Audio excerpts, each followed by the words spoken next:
Hello, everyone, and welcome to Garden Gossip, the home and garden show, with your hosts, Lisa and Nancy, editors of BigBlendMagazine.com. Well, on today's show, Mark Hyland, the organic mechanic, is back on Big Blend Radio. It's been a while. Yeah. We're excited. He's going to talk about his brand new book, and Nancy and I are both in love with this book. If you're into anything organic lifestyle, organic gardening, this is the book. It's called Practical Organic Gardening, the no-nonsense guide to growing naturally. It's a comprehensive guide to organic gardening practices that focuses on hands-on, up-to-date information and high-quality visual information. It is high quality, and the photos are great. The information is great, and even if you've never gardened before, this is what you should start out with. And if you are gardening now, there are so many projects and tips, and it really makes you think differently about organic gardening. And we're not talking about just growing carrots. We're talking about everything. I know, and that's what I love about it. I know. I've never seen a gardening book that is just all of it. It's the Bible. It's of organics. I want to put like a hologram of all these gardens up in the yard and pretend it's for gardening. I know. I love this book. Also, then we're going to hop over to England. We're going to chat with Glenn Burrows. Everyone knows him as one of our family history experts. He's the owner of Norfolk Tours, where he takes people on customized tours around England. But he's going to talk about all the different gardens and mansions that you can visit, especially in his area, Norfolk and Suffolk. And there's deer walking around. There's moated manors. I mean, it's. I want a moated manor. I know. I'm like, I'm going to pull my gate up and no, you can't visit me. Get out of my garden. The drawbridge. I want a drawbridge. Yeah. I know. How cool would that be? So excited about that. And then, it's our first garden gossip show of the year. So we're going to play Steve Schneickert's Hollywood History of Plants and Horror Film segment, and of course, play garden music. I have a special song for Mark, and of course, we got one for Glenn too. Of course. I know. So happy Fun Day Sunday, everybody. It's January 28th, 2018, and it is National Blueberry Pancake Day. Yay! Oh, yum. And what could be better if you grow your own blueberries, right? I know. And if you're going to eat berries, make sure they're organic, seriously, because that's like the dirty plants is the berries. And, we all think, berries are so good for us, antioxidants and all that good stuff, but if you do not have them organic, you're not helping yourself or the planet, for that matter. And they're good. That's important. And we like blueberries in our champagne, I'm just saying. You're listening to Big Blend Radio's Garden Gossip Home and Garden Show. We're streaming live from a sunny, beautiful Tucson, Arizona today. We're your hosts, Nancy Reed and Lisa Smith, the crazy mother-daughter travel team and publishers of 2 digital interactive publications. We have Big Blend Radio and TV Magazine. That's our variety publication that has gardening and travel, food and wine, art, all that good stuff in there. So check it out at blendradioandtv.com. Also, Parks and Travel Magazine, and that is Parks and Travel. So check it out at nationalparktraveling.com. The new issue for February-March will be out on February 1st. Okay, and both our guests today, we're going to have to ask them this question. Yes. If they're going to, how we love our 1-hour walks here. Mm-hmm. We have a whole Facebook group dedicated to getting people outside. If they're going to take a 1-hour walk in a garden, what garden would it be? And who are they taking on that 1-hour walk? And we want the gossip, because it is garden gossip. We're not supposed to gossip. We remember? Like gossiping is good if it's about gardening. Stay tuned. We're going to have some organic gossip with Mark.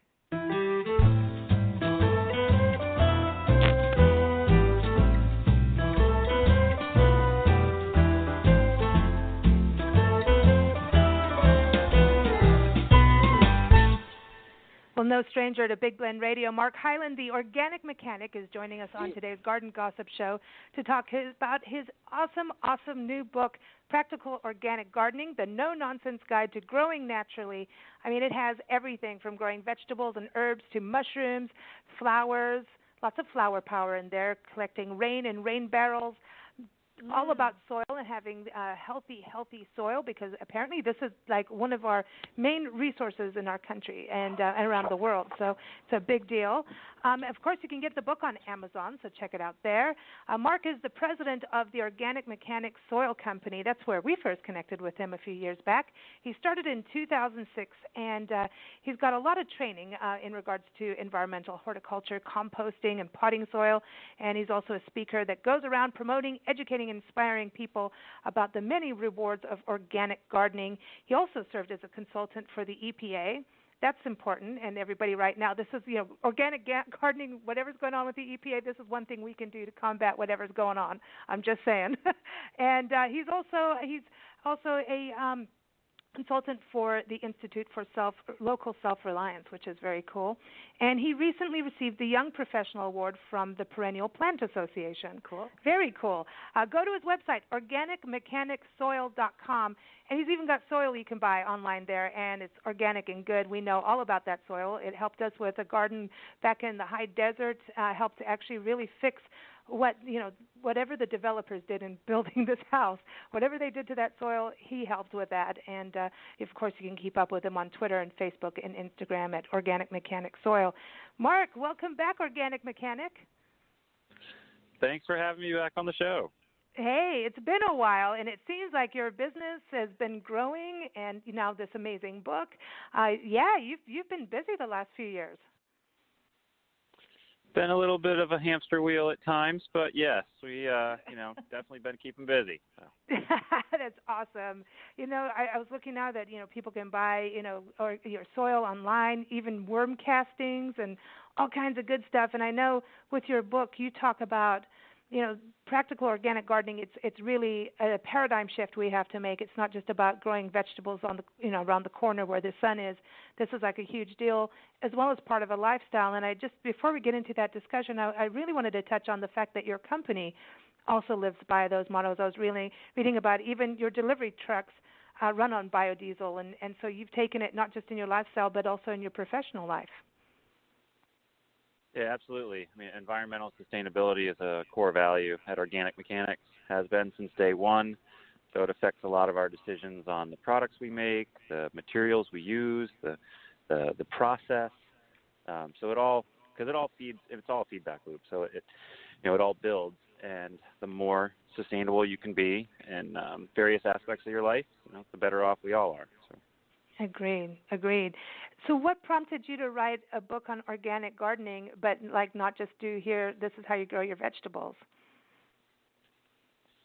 Yeah, I mean, one of my overarching goals is definitely to connect with gardeners, to share methods of organic gardening. The Organic Mechanic Soil Company is an arm of that, but I was asked by a friend if I was interested in writing a book on organic gardening, and I thought about it for a bit and then decided absolutely this is going to be a way to reach a lot of people, to share what I've learned from many different people over the past few decades, and help people build organic gardens around their properties, their homes, their businesses. So it was all about sharing the message of organic gardening. This was an opportunity to do it, so I jumped on it. Wow. And did it take you a while? Because, even looking at the photos and the projects, and it's just so well written, and it does really make you change. Yeah, it makes you want to garden.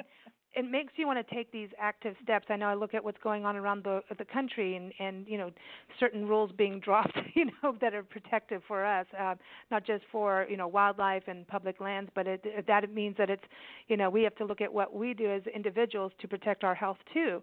And that's that symbiosis between if the ground and the soil is healthy, so are we, and so is the water, And I feel like, when I was reading your book, I'm like, this is a step we can all take to feel good no matter what's going on in our country right now in regards to politics and the environment. Yeah, I couldn't agree more. Our backyards are our own places to get out, to enjoy, to breathe fresh air, to be in nature. And, you have total control over your backyard, your property, your garden. Your choices get to, dictate kind of what you do and what you love is going to, manifest in the garden. If you love flowers, hey, then you should plant a lot of flowers. If you love to eat blueberries in your pancakes or in your champagne, you should have some blueberry plants. And all of these things are totally attainable. Anybody who's listening thinking, well, I have a brown thumb, I can never do it. You absolutely can. It just takes time and practice. It's just like anything. The first time you tried to ride a bike, you had to practice. Everything takes practice, including gardening. And if you're not killing plants, you're not really gardening. You have to get out there and try. And that's just part of the joy of being in nature.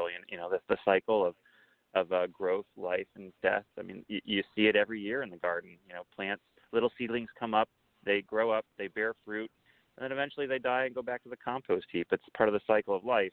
There's so many lessons to learn in the garden. That's why I love getting outside as much as possible. Even in the winter, there's always something to see and do, and so. Yeah. I just love gardening and all that love into the book. It truly is. It's one of those books we call a Bible book. Not taking any away from religion here. I'm just saying it's one of those books that if you're going to have one book on gardening, this is it. Like this it has. One, yeah. You haven't left anything out, and you can understand it, and it's fun. The projects are fun. I love all the bugs in there, and I want to know, Nancy and I were talking about I know. the stink bugs. I know, because I was like, oh, look, the solution is go pick them up, I'm like, oh, good. Do you just go for it? Do you wear a mask, stink bugs, or how do you do that? You got to be brave. Whenever you're handling insects, if you don't know what it is, there's a chance it might try to, quote unquote, bite you, even though most insects don't actually bite. They just have a stylet that looks like a drinking straw, and they might try to poke you with it. And some insects will secrete a substance that might, itch or burn. So if you want to wear gloves, put on some gloves. But, yeah, you just got to have nerves of steel and just, the stink bugs or Japanese beetles, you just grab them and throw them in a cup of soapy water. That works. Your hands are one of your greatest tools in the garden. Same thing when you're growing anything. They call them brassicas. That means broccoli, cauliflower, cabbage, kale, all those wonderful veggies. There's an insect called cabbage looper. It's a white butterfly that flies around, lays eggs, and they're green caterpillars. They're very hard to see, but you just pick them off with your fingers. I just put them into my hand, and I'm telling you, if you have chickens, man, that's a delicacy, right? Delicious. Caterpillars for chickens, but I just put them on a spot where I know the birds will find them, and sure enough, they disappear within a couple hours. You come back from the garden, they're gone. Some birds found them and fed them to their babies. So it's amazing what you can do just with your hands or a stream of water to keep things organic and control some pests. My grandmother, she used to collect bugs off of her plants in her garden and throw them into a dish filled with near beer, and she said that stuff would kill anything. So she throw it in near beer. There you go. Well, she was always the one who said you had to plant for us, and then you planted, one. What was it? Plant one for God, one for you, one for God, and one for nature. Mm-hmm. And she said, if you didn't believe in God, plant one for your neighbor. That's how you do it. I totally agree. Because if you don't know what the caterpillar is on your plant, I mean, you could be killing a beautiful butterfly. You could be killing, something that is part of nature. And, that's why I always grow a little bit extra parsley, just because that way you can have tiger swallowtails. And, of course, a lot of people are planting, butterfly weed, Asclepias, which is a great plant for the monarchs. There's a lot of great butterfly food out there, and it's important to kind of know what you're looking at, and so that's why books like this, other insect books, and I appreciate you all saying, wow, this is like the one book, and of course I think it's a fantastic reference book because there's a lot of topics covered, but you can only go so far with 56,000 words, and so to find out more about insects, certainly there are great books because there's so many different insects around the country, and butterflies are endemic, around different areas. So it helps to have a local guide for things. This is your great overarching, because a lot of these pests in here, everybody deals with, and everybody has to deal with soil. Everybody has to grapple with a lot of these things in the book. But if you don't know what it is, you shouldn't squish it until you know what it is, because it could be something really cool. I know it could be, Exactly. we're looking at bees too, and people get all confused. And you really talked about, bees as well. And I just want to touch back on, and I love the fact that you talk about go and look about what's endemic to your area and locally, because you talk a lot about native plants, and I mean you're basically going, plant everything you want, whatever you want, but do it organically and as native as possible, and looking at your entire garden. I just want to touch base on when you said butterfly weed. This is different than butterfly bush, which is not a native, right? Butterfly weed it's a completely different plant, right? Yeah, it's kind of a terrible common name because it says butterfly weed, and it makes you think you don't want it. But yeah, the Latin name Asclepias, it's a gorgeous plant. Has these kind of red, orange, yellow type flowers. There's also the native one on the East Coast. It's just all orange flowers. There's quite a few different species of the milkweed or swamp milkweed, Asclepias, out there, and butterflies love that plant. So it's absolutely gorgeous, but only one of many, right? And butterfly bush, that's different. That's known as Buddleia, and that can actually be more of an aggressive plant just because it can seed in and take over wild areas.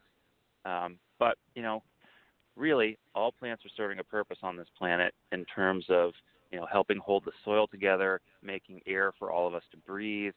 So, I am all about native plants because that's supporting the wildlife that is endemic to your area. But it pays to, take a visit to your local botanic garden, your local public garden. There's so much knowledge to be learned there, where they will happily share details about what's native to your area. Also going to your local garden center. It's another great thing to do. It's a fun activity on the weekend to hit your local garden center and see what kind of plants they have. And with those two resources alone, plus maybe a book or two, you can get all the info you want on all your native plants that are local to your area that'll support your local wildlife. I think what's exciting about it too is that we're going to discover things you don't know about the region. Like here in Tucson, I know last time we chatted with you, we were out in the Joshua Tree area, and then we traveled for 3.5 years on the road nonstop, and now we're back here, and it's this complete different desert environment.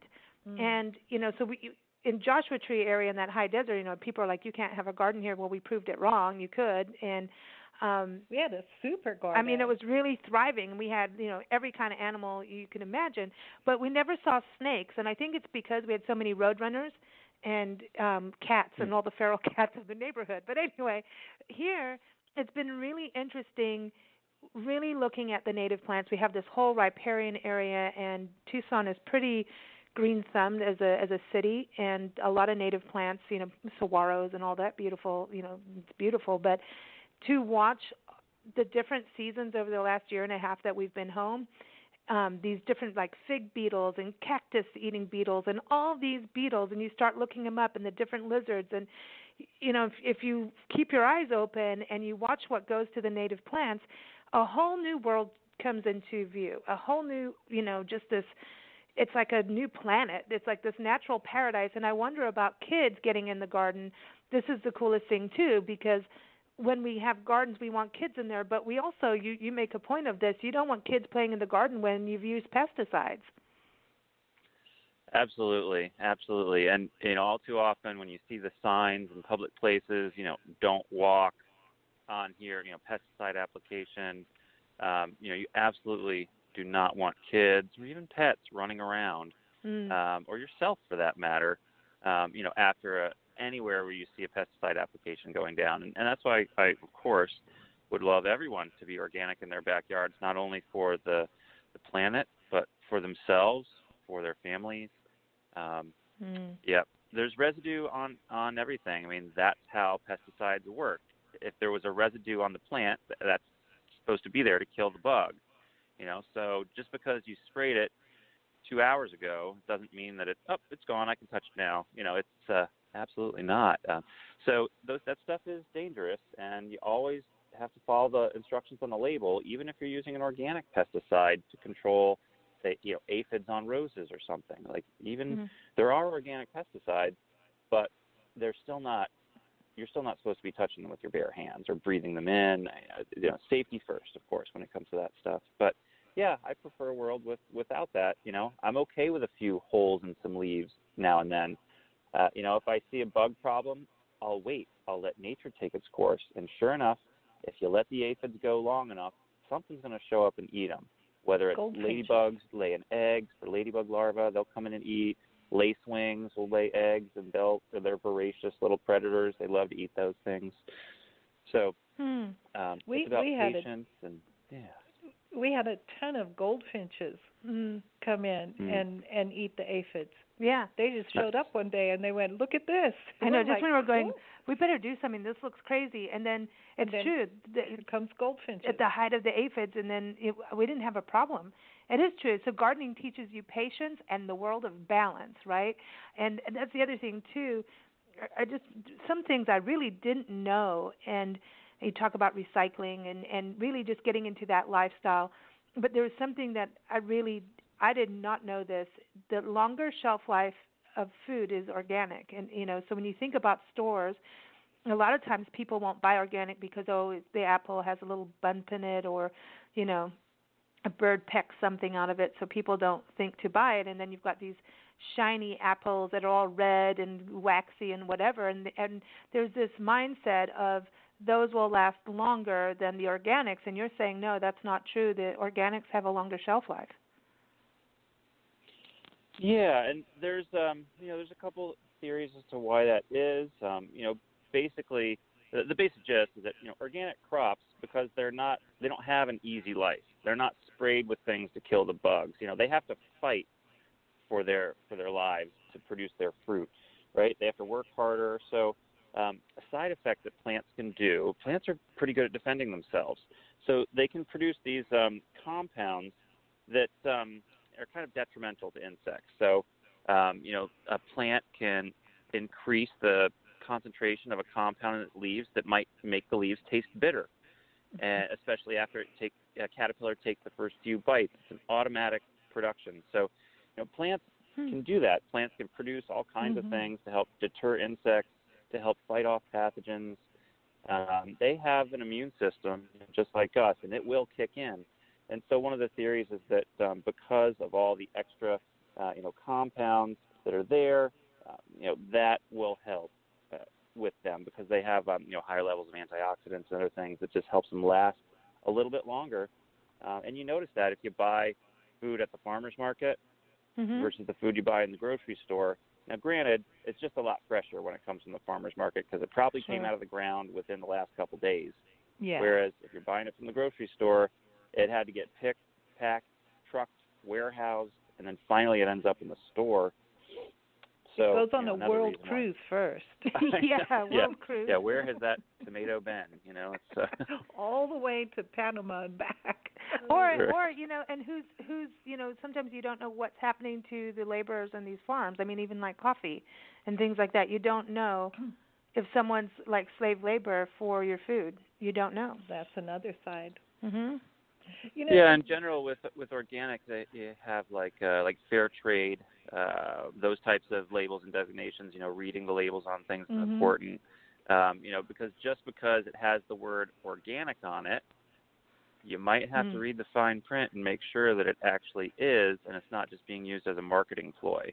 Because there's strict organic standards when it comes to food, right? That's the USDA organic seal that we see on food. And then when you talk about gardening products, there's what's known as OMRI listed, which is OMRI. That stands for the Organic Materials Review Institute. So that's an independent third party. They're verifying that a product is truly organic, and it's not just saying that it is. So if you see the OMRI, OMRI seal on a gardening product, doesn't matter if it's pest control, fertilizer, soil, whatever, then it's past that stringent set of tests. And I could, if I have an organic farm, I could use this product. So it's truly organic. It's not just a marketing thing. So it is important to read those labels sometimes. Yeah, to your point about the plants being able to produce compounds that taste a little bit bitter in order to protect themselves, we saw that very clearly in Africa, where you wondered why herds of antelope would cover such a huge distance in one day to eat. Instead of, like, they'd be at a plant and they would nibble around the top and a little bit on the sides and then move on. And instead of, why don't you just eat the whole plant? And we learned the same thing there, is that the plant would produce something bitter tasting and then the animal would move on. And even another antelope would already know, now that one's going to taste bad. So they would cover distances, and then the plant has a chance to regroup with itself and grow more leaves so that nothing gets eaten to the ground. But we did find, as far back as I can remember, that plants and shrubs did that. I don't think grasses did that because it seemed like the grazing animals could eat down to the ground. And the grasses don't seem to protect themselves that way, as far as I remember. Yeah, there's some really interesting stuff in some of the Michael Pollan books that I was reading about this farmer Joel Salatin and his regenerative farming practices. And essentially, if you move your herd from field to field, the grass can actually be more productive if it only gets the one bite. By the animal, because if the animal eats too far down, it takes that grass a long time to come back. Yeah. But if they only take one bite and move on, and then they keep moving the herd around, I mean, there's so many amazing practices that organic farmers have figured out to help build soil carbon, to help make a more productive farm. It's absolutely wonderful that that's going on because we need that. We need these farms to be producing healthy, organic food that not only is good for our bodies, but it's also good for the soil, for the water, for our air, for the insects, for the whole food web. I mean, it's so important. Yeah, you can't keep moving from farm to farm. Yeah. Like you have a farm ruin everything and then move and go get a new farm. It doesn't work that way. You have to learn, and it's, okay, I know, I suppose some people are willing to go live on Mars or find a new planet. I'm not going. I'm going to stay here and fix whatever messed up. I don't want to go find a new planet to live on. Thank you very much. No, we have verdants in our backyard. It's funny. Mark, I want to talk about soil because we were just talking about this with David Mizejewski from the National Wildlife Federation a couple days ago about gardening in the correct way, where you're working with nature and you're working with wildlife, growing native plants, and making sure there's water and food and shelter and shelter for the young. When it comes to wildlife and birds, butterflies, insects, salamanders, frogs, all those good things. Which is part of that whole system, like you're talking about with organic gardening, whether it's your vegetables or your flowers or your trees. Soil, to me, we were just talking about like how we're actually creating dead zones in gardening or lack of gardening. And I was reading your book about the importance of soil, how it's just this really precious resource. If we take care of the soil, wouldn't that help alleviate these dead zones so that, as communities, if each person, everyone's backyard, even if it's just the patio that you're growing on the patio organically, that even schools and community gardens, if everybody started really doing this organic practice and changing the soil structure back to what it is, wouldn't that help alleviate these dead zones that we've actually? I never even thought about how we've done that on a mass scale. I always think about how the monocrop farming and conventional farming has done that, but I never thought about how individually how we could change that too. Yeah, absolutely. I mean, because it all starts at home, and certainly there are a lot of bigger problems when you talk about sources of pollution that contribute to these dead zones in our waterways. A lot of the culprits are phosphorus and nitrogen ending up in our water, and then it makes it down to the local river, and then it makes it down to the local bay, and so having a very healthy organic garden and taking care of your soil can help to manage those nutrients and keep them in your garden as opposed to letting them get away, because you certainly don't need to over-apply nutrients. Plants are quite good at getting those nutrients out of the soil if it's prepared right. And native soil has a lot to give. Native topsoil has taken centuries to be produced. I mean, it takes a long time to make soil. You can't just go make soil in the backyard. You can make compost in the backyard, but soil itself is a very complex thing, right? And it has amazing ability to hold on to nutrients and water. It's a home for microbes. So, and of course those bigger ones, the macro fauna of the soil, the worms and whatnot, the arthropods that are in the soil. But it pays to take care of your soil from the beginning. And the very first thing to do in any garden, new or established, if you don't know, if you feel like something's amiss, you're not getting the same yields you used to, getting a soil test is my number one recommendation to find out what's in your soil, what the pH of the soil is, and what nutrients are there. Because then you can take steps to add certain things if they're lacking by using, minerals. And there's all kinds of fertilizers. There's vegetable-based fertilizers. There's plant-based. There's plant-based. There's animal-based, and then there's mineral amendments. So mineral amendments are things that are naturally produced. So things like azomite, which is a mineral that's mined out of the ground. It's a very unique deposit formed a long time ago, but it just has a little bit of everything. It's got all the micronutrients in it. You look at other fertilizers like alfalfa meal, that can provide a little bit of nitrogen, phosphorus, and potassium.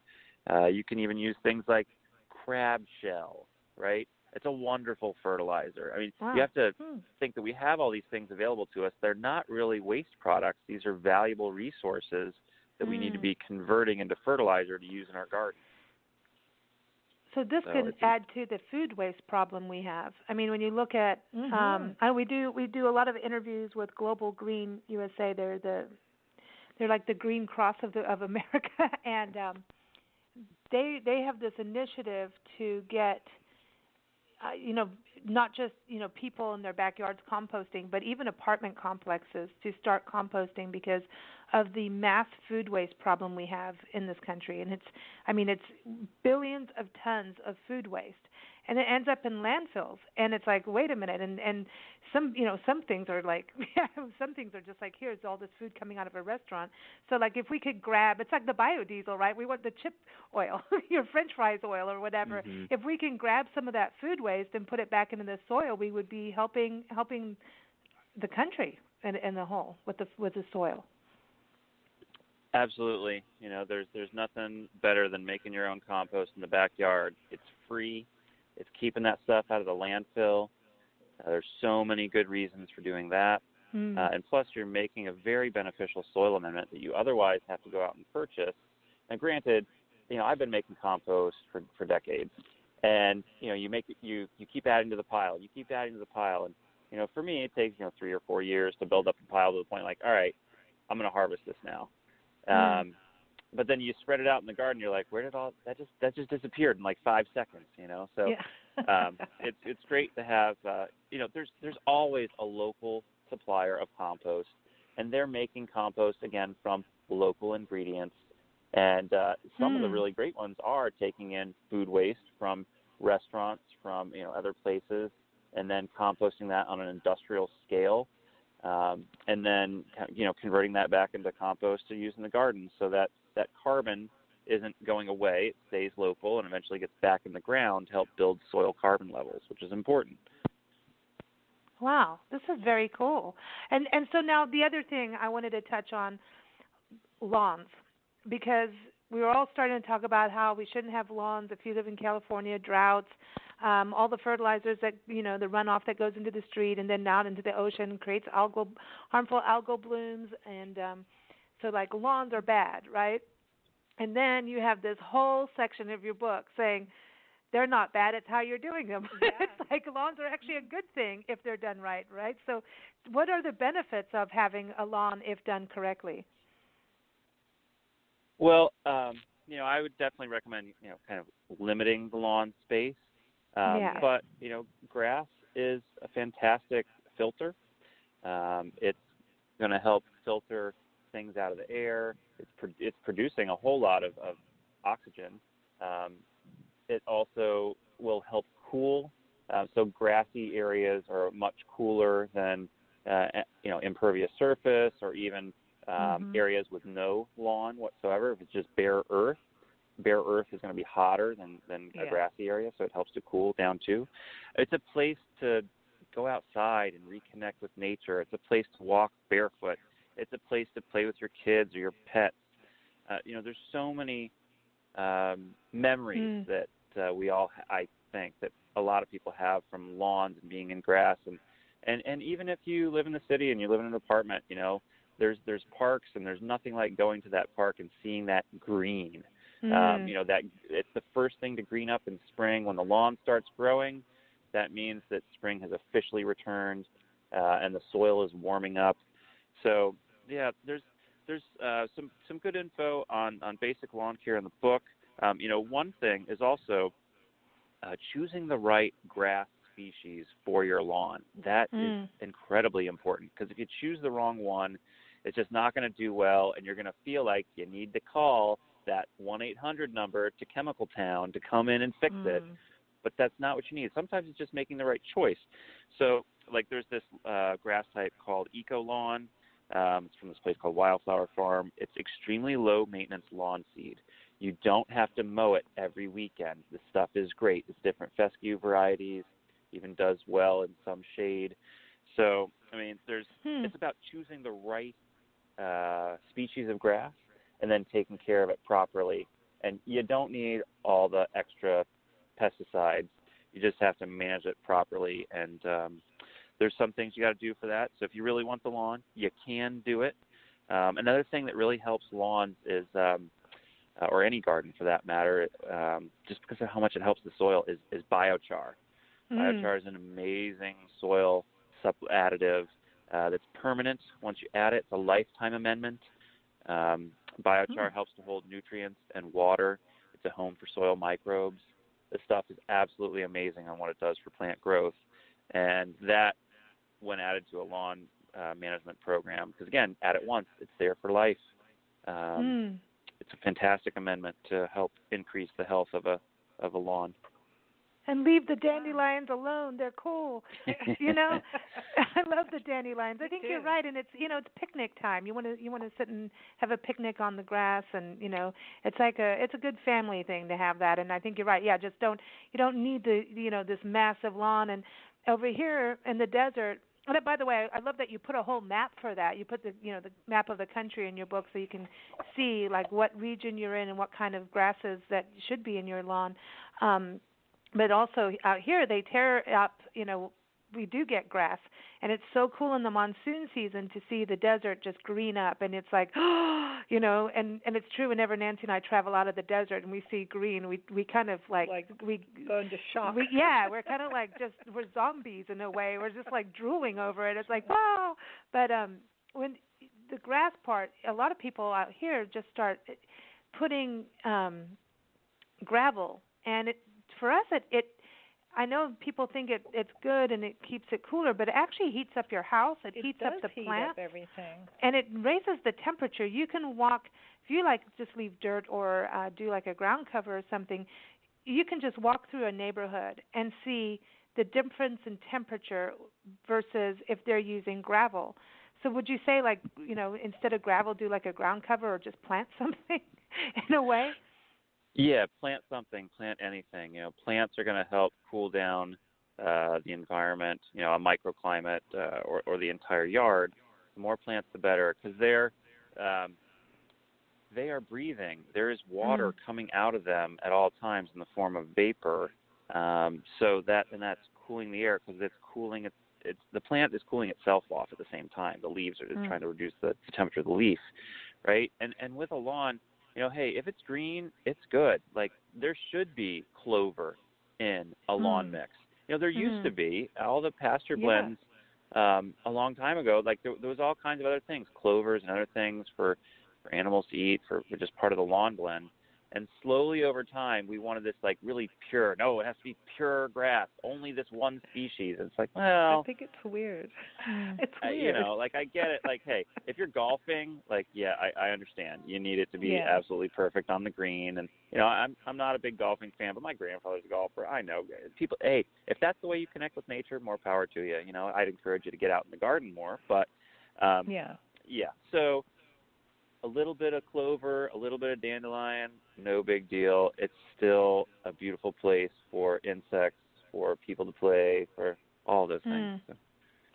I think it's funny, you know, out in the desert, you know, we're already hot, and in order to not have weeds, people throw gravel down, and then you get to pick the weeds out from between the gravel. The weeds are like, hey, let us out. We see sunshine. Yeah, and it's uncomfortable to be on your hands and knees in gravel, and try to pick out weeds. And it is hot. You can put your hand above, you know, especially when they mound it up around a tree or something. You know, you can put your hand above the gravel about 3 inches, and you will feel the heat. Mm-hmm. And they're like, no, it's a mulch. I'm like, no, it's not. It's just not a mulch. Yeah. It's gravel, and it's hot. And that's the same with leaves, right? In your area, or anywhere in this country, even out here in the desert, we have forests.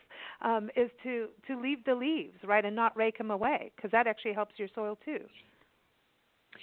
Yeah, absolutely. I mean, I'm every year I just blow them all to the edge of the property, to the wood line, and I just blow them into the woods. They're great mulch. But yeah, the more you can leave things like that, even twigs and sticks, little twigs and sticks that fall, if you break them up and just throw them in the bed, that's carbon that should stay there. You don't have to cart it away. And, you know, there's definitely value in leaving plant material up over the winter. I know a lot of tradition is tied around, you know, let's clean up the garden beds, let's remove all the dead stems and everything from the prior year. But if you leave that stuff, it's places for ground beetles to hide, it's places for other insects to be.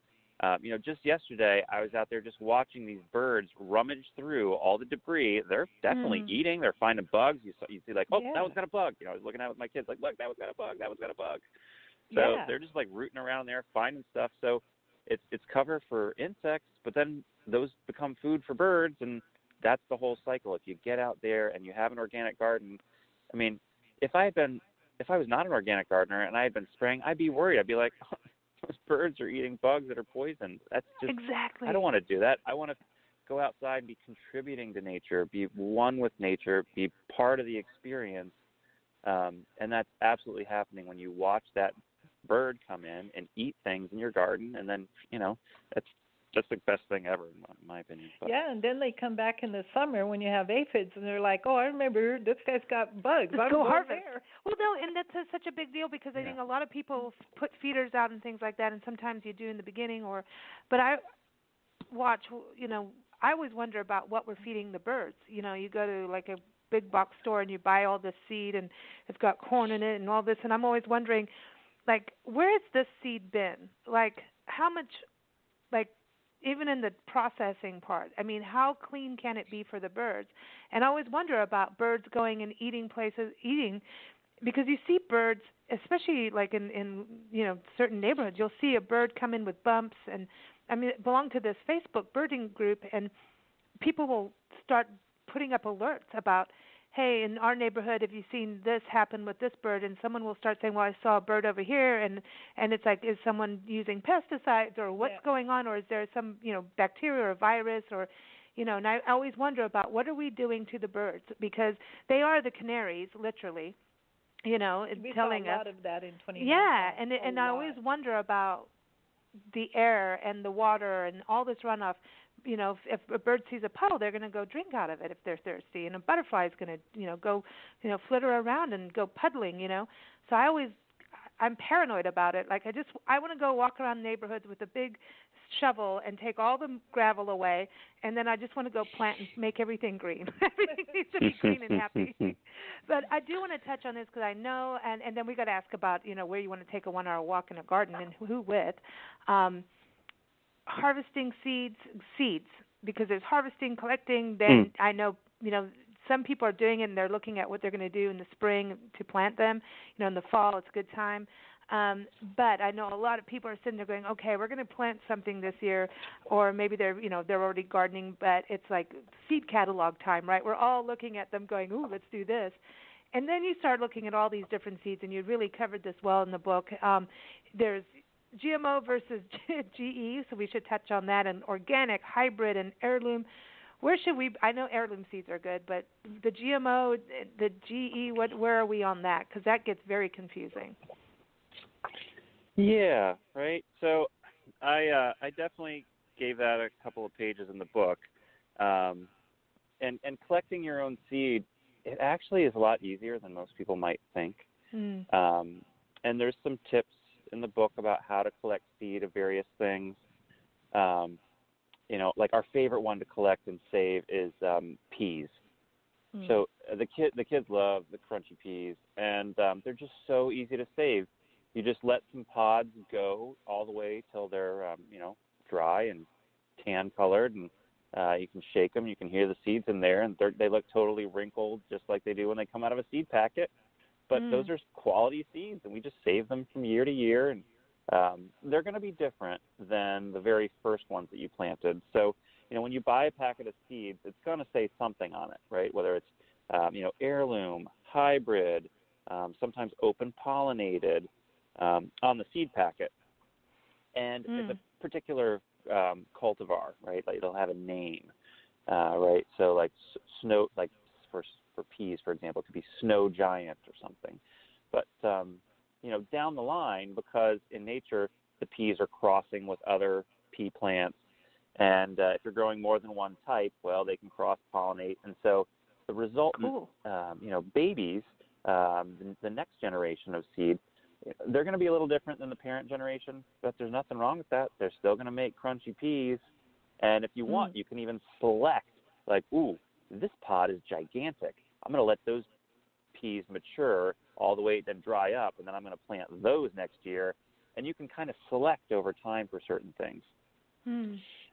There's another thing that I do in the garden each year with lettuce is a great example. So every year I will let a couple of my lettuce plants, usually the ones that I like the best, that look nice, that seem to be a bit hardier in some way, and I'll let them go all the way to seed. And then I take that seed and I just kind of thrash it around the garden a little bit. And then every year we have seedlings that just come up naturally of lettuce. So I don't plant a whole lot of lettuce because it's constantly coming up, constantly growing. If you do that for a few seasons in your garden, you're going to naturally end up with lettuce, genetics that are a bit tougher, more adapted to your local climate. And it's fantastic. Like every spring we have lettuce that comes up and I don't have to do anything. So there's just some really fun things to do collecting your own seeds in the garden. And I know that you wanted to touch about, GMO versus GE. So for those that don't know, GMO is genetically modified organism, and then GE is genetically engineered. Okay, so in general, in the media and everything else, everyone knows GMO. Like there's GMO free, right? There's a label. There's a whole thing about it now, right? GMO free versus GE. And, in the book, because I like science, and science is good. I like science. Science tells us that you got me all climate geeky out in this. It's cool. I know, right?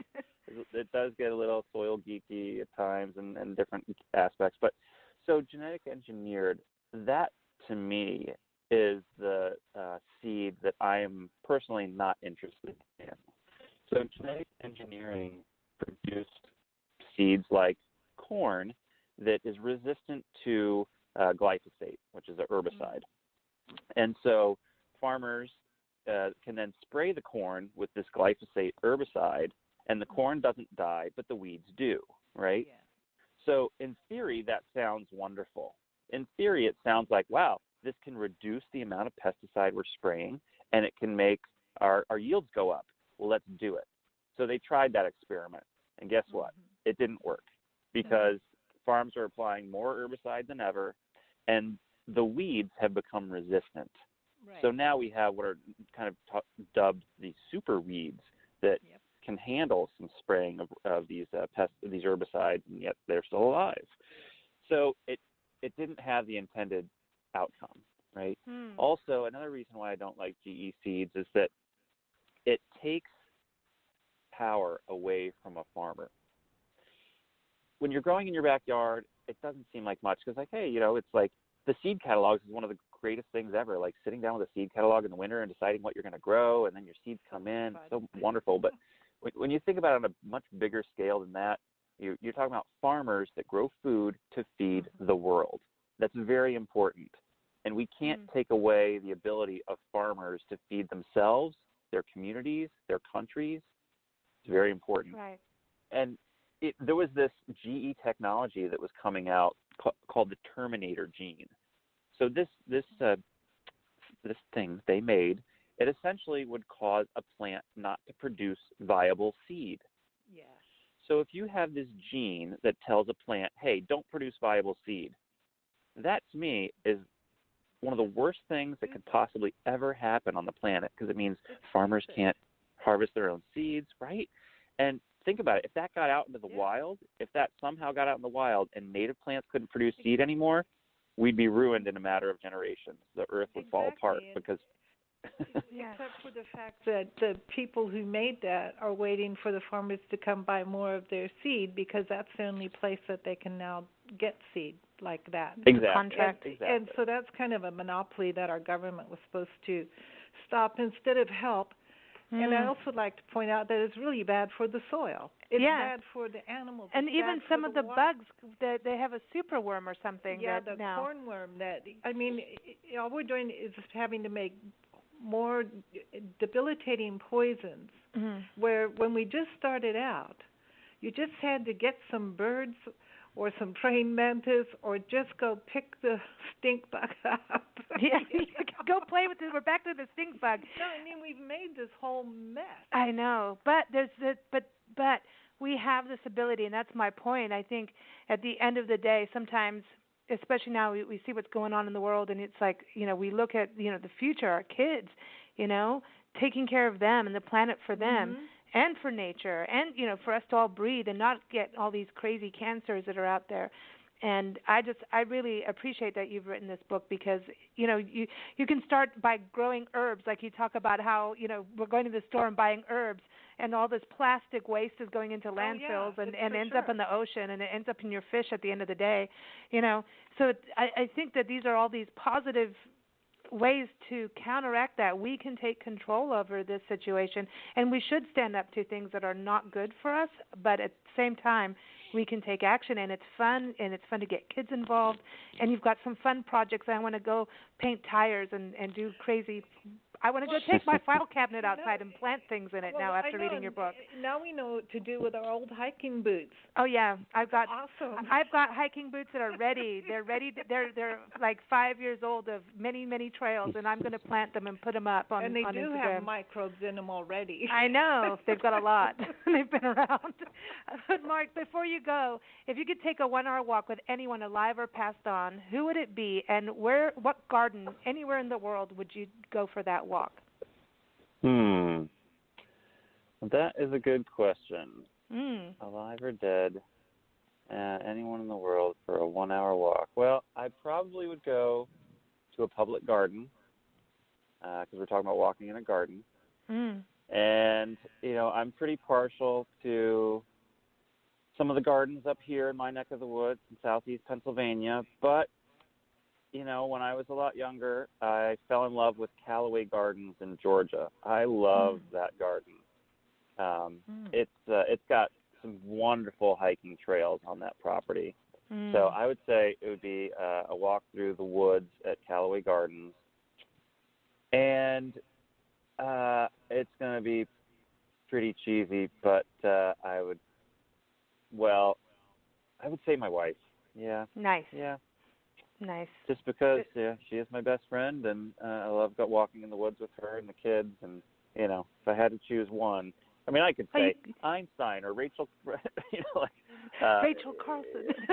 Right, yeah, it's like I can choose all kinds of people, but it's like, well, when it comes down to it, cool, huh? I'm happy when I'm in my garden with my family. So. Yeah, you can bring your kids. I mean, I think that's one of the things. That's why we started this Facebook group, because we want people to get out and start to notice things and just get out and look at bugs.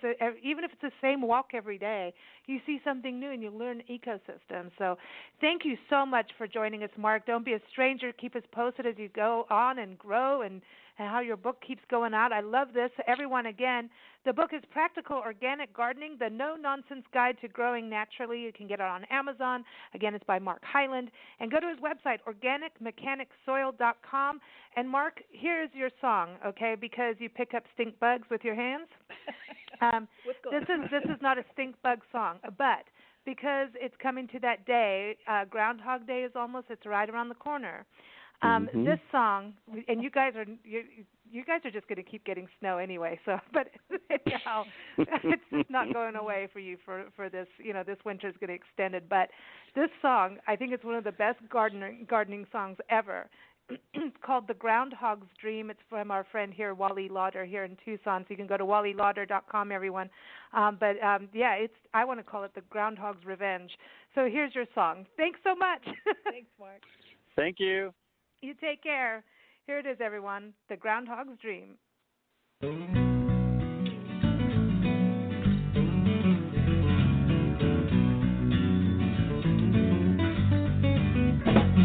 There's a groundhog living beneath my shed, and my neighbor wants to see it dead. She thinks it's a nuisance, she thinks it's a pest, she thinks it's gonna make her garden a mess. Wants me to get rid of it soon, but I don't want to see it off to its doom. She waits in her yard with a shovel in her hand. She'll whack it on the head if she can. Run, groundhog, run if you can. Run from the woman with a shovel in her hand. Run to your home under my shed, 'cause my neighbor wants to see you dead.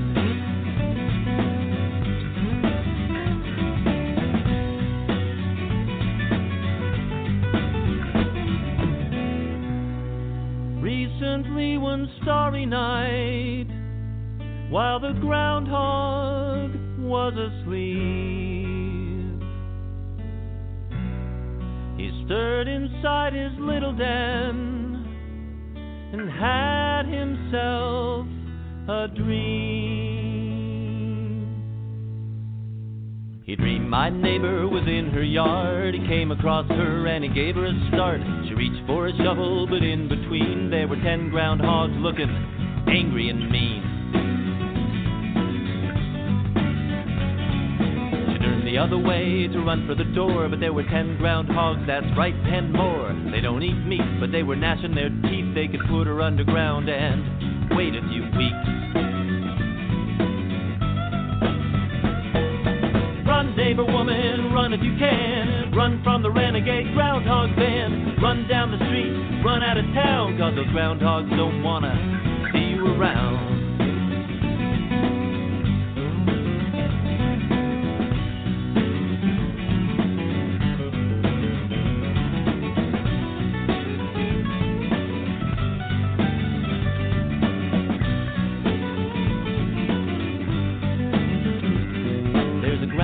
Living beneath my shed, and my neighbor wants to see it dead. She thinks it wants to eat her greens, but the groundhog has other dreams. The groundhog has other dreams. The groundhog has other dreams.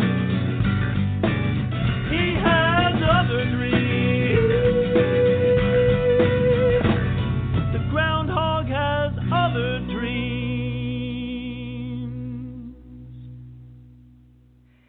We have to play that every year around this time. And everyone, again, that was The Groundhog's Dream by Wally Lauder. You can go to wallylauder.com, and we had to play that for Mark. It's funny. How cool to have him back on the show. Again, everyone, his book is Practical Organic Gardening, the No-Nonsense Guide to Growing Naturally. Really, it is one of the best gardening books we've ever had hands on, and it's going to get dirty because it's going out in the garden with us. That's right. So get it on Amazon again by Mark Hyland, The Organic Mechanic. And now we're going to hop over to England, and we're going to chat with Glenn about those gorgeous gardens and those big, magnificent mansions that they have, and swans that float around, and all that good stuff. So stay tuned for Glenn.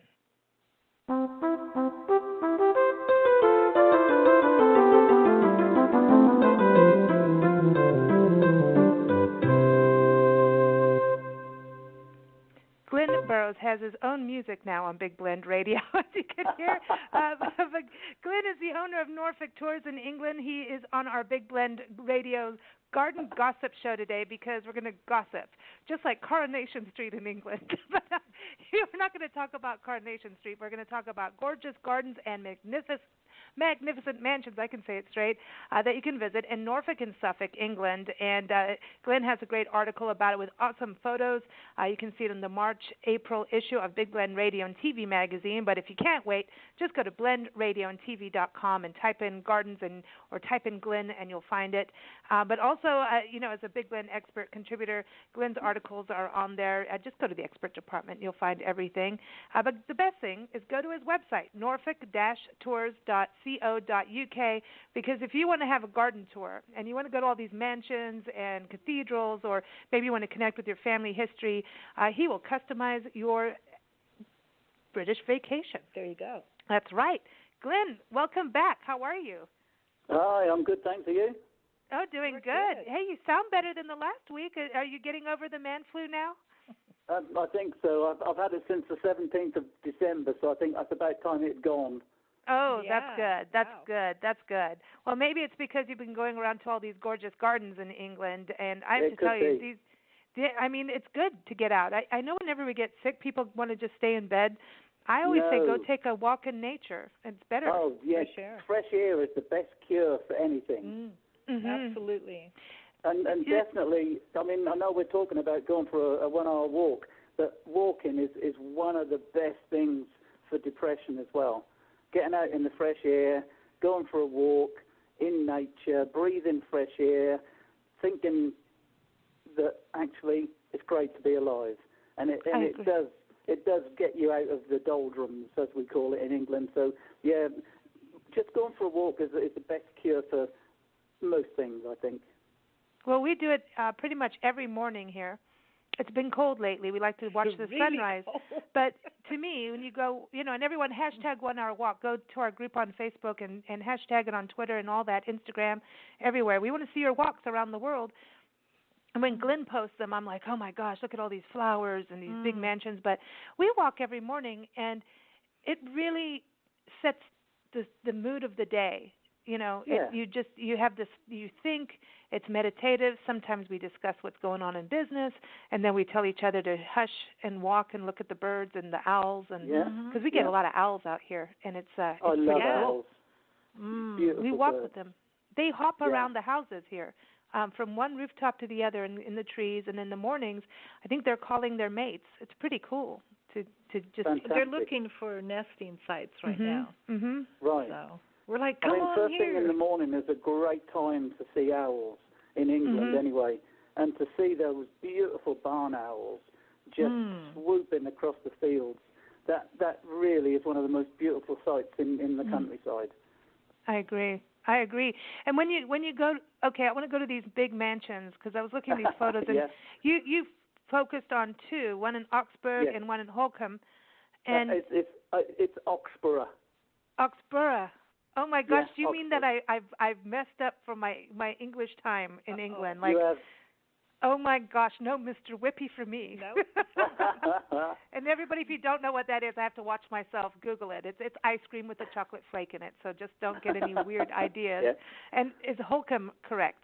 Holcombe. Holcomb's fine, yeah. Okay, Oxborough, but it doesn't have a Borough. It's No. C. Okay, so you got your own English language. I get it. That's all good. But looking at these, I mean, these are like, were they castles? I mean, they're No. giant. I want one. I know. No, I mean- that's too much cleaning. Oxborough itself is basically a moated manor house. So it's on its own little island, and you have to go across a bridge to get into the house. Cool. And it's just I was then going to say it's just a two-dimension, but that's all it is basically. It was sort of started in the 1480s, and and it's been lived in ever since by roughly the same family. So it's it's a family home, but now it's open to the public because it was given to the National Trust, but the family were allowed to stay living in it. But yeah, I mean, Oxborough is such a beautiful site because it's got that beautiful gatehouse just over the bridge, and it is so striking. It's exactly what you would expect a moat and a big house to look like. It's really lovely, and there's lots of lovely big fish in the moat as well. Oh, cool. Do they have one of those big drawbridges? No, the bridge itself is a solid brick bridge. Drawbridges were mainly for castles. Normally, by the time they were building those sort of manor houses, the drawbridge itself was defunct. They didn't really need the drawbridge anymore for security-wise. But the bridge and the moat were more of a status symbol. Look how posh I am. I've got a moat. See, I always thought a moat was the castle thing, and so if you, I never realized. I always thought you always had a drawbridge, because I would like a drawbridge, because I'd like to. Oh right, okay. So far. You put that on the list. Yeah, that's it. But in your article about Oxborough, you talk about that they were using brick, and this is something unusual for this manor house. Yeah, I mean, by the time that was being built, you're talking the 1400s. Well, each brick would have to be made by hand. So you can see that to build with bricks would be very, very expensive. And not only would it be expensive, but by building a big house from brick, you're making a massive statement to everybody else. You're not just making a lovely house with a lovely garden, but you're saying, I can also build it with bricks, which you have to make. Most houses in Norfolk and Suffolk were either made with flint, which is the stone that we find in the fields, or with wood.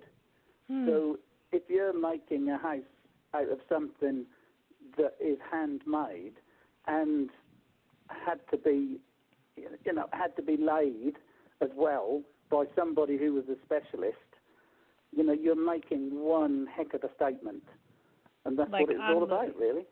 It's like saying I'm richer than you are. So exactly. Hyacinth Bouquet would want brick. Oh, absolutely. Oh, she would in them days. But funnily enough, it's really strange because in olden days, to have a house with brick was really expensive. So that was what the really posh people did. And if you had a cottage made with either timber and a thatched roof or with flint and a thatched roof, you were really poor. Nowadays, it's exactly opposite. Poor people live in brick houses, and the really rich houses, or the really rich people and the really expensive houses are the timber-framed ones or the flint ones with the thatched roofs. So things have gone completely upside down because, obviously, the flint and the timber-framed buildings are very specialist. So they're the ones that cost the money. Bricklayers. I'm not saying bricklayers are no good, but bricklayers are now 10 a penny. But people who can build with flint and with timber and with thatch, they're the ones who are specialists. So everything was turned upside down. Where the poor people lived in flint cottages, now it's the rich people who live in flint cottages. It's quite strange. I love it. I love watching history like this, of just how things change and rotate around, and it's fascinating to me. And I was just thinking, this how it does change, because this house itself, this manor, excuse me. What's that TV show? The Lord and the Manor? The Not house. the manor with that lady. To the manor be born. To the Yeah, Manor Born, Penelope Keith.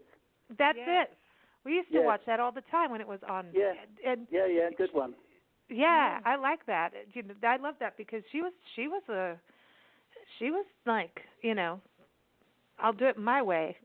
Yeah. That's that, you know. She's another Hyacinth. Yeah, but a different. I don't think her and Hyacinth would get along. Oh, I probably don't not. think so. No, that wouldn't have worked. But we still love Hyacinth.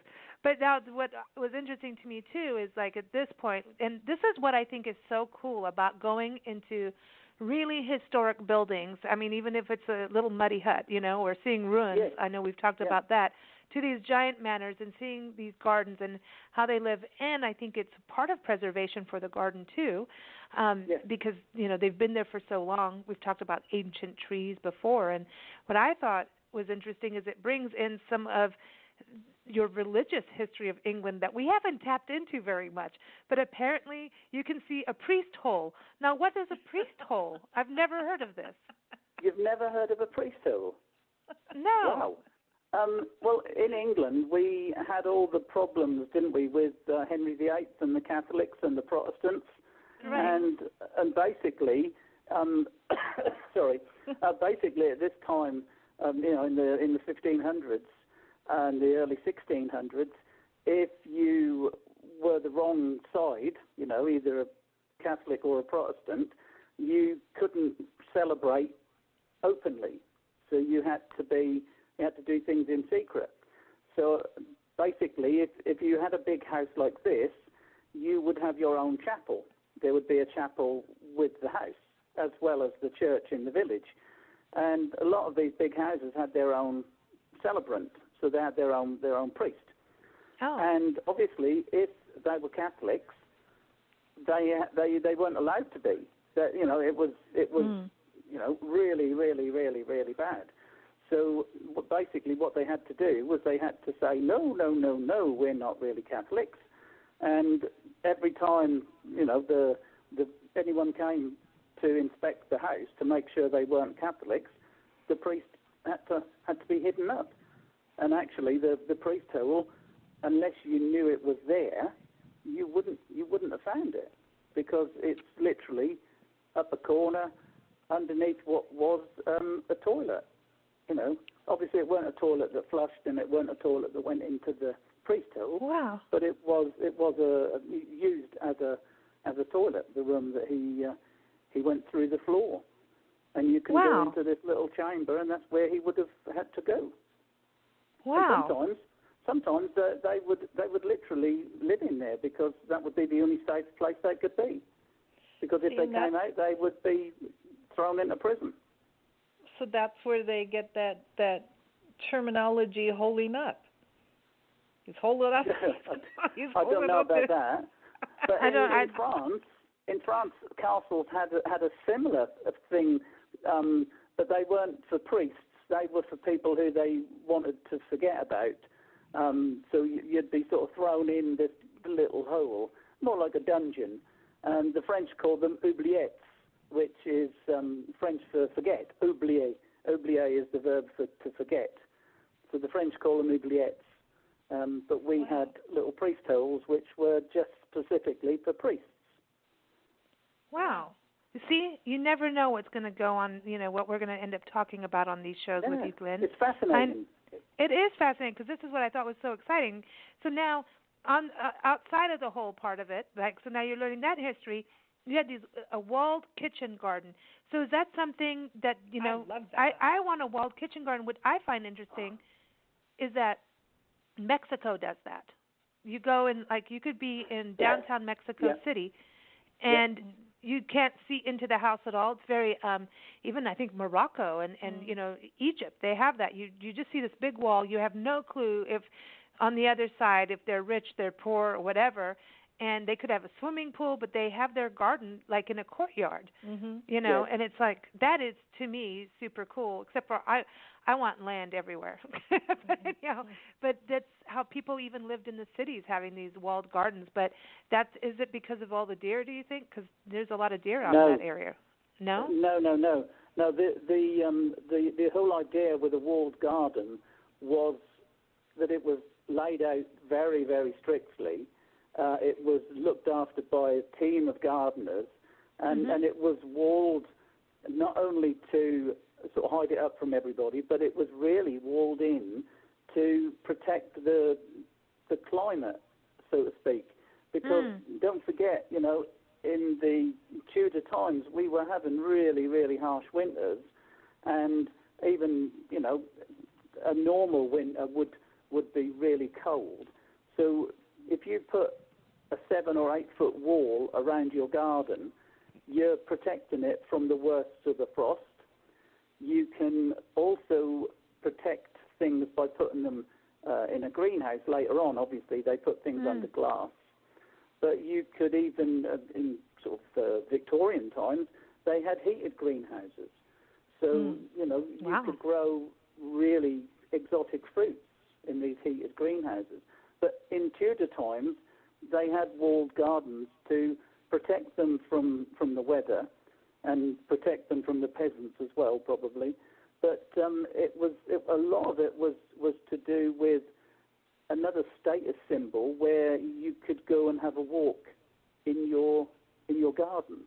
So not only would you have the flower gardens, so you'd walk round the flower gardens, but you could walk round the walled garden and perhaps choose what you're going to have for your evening meal.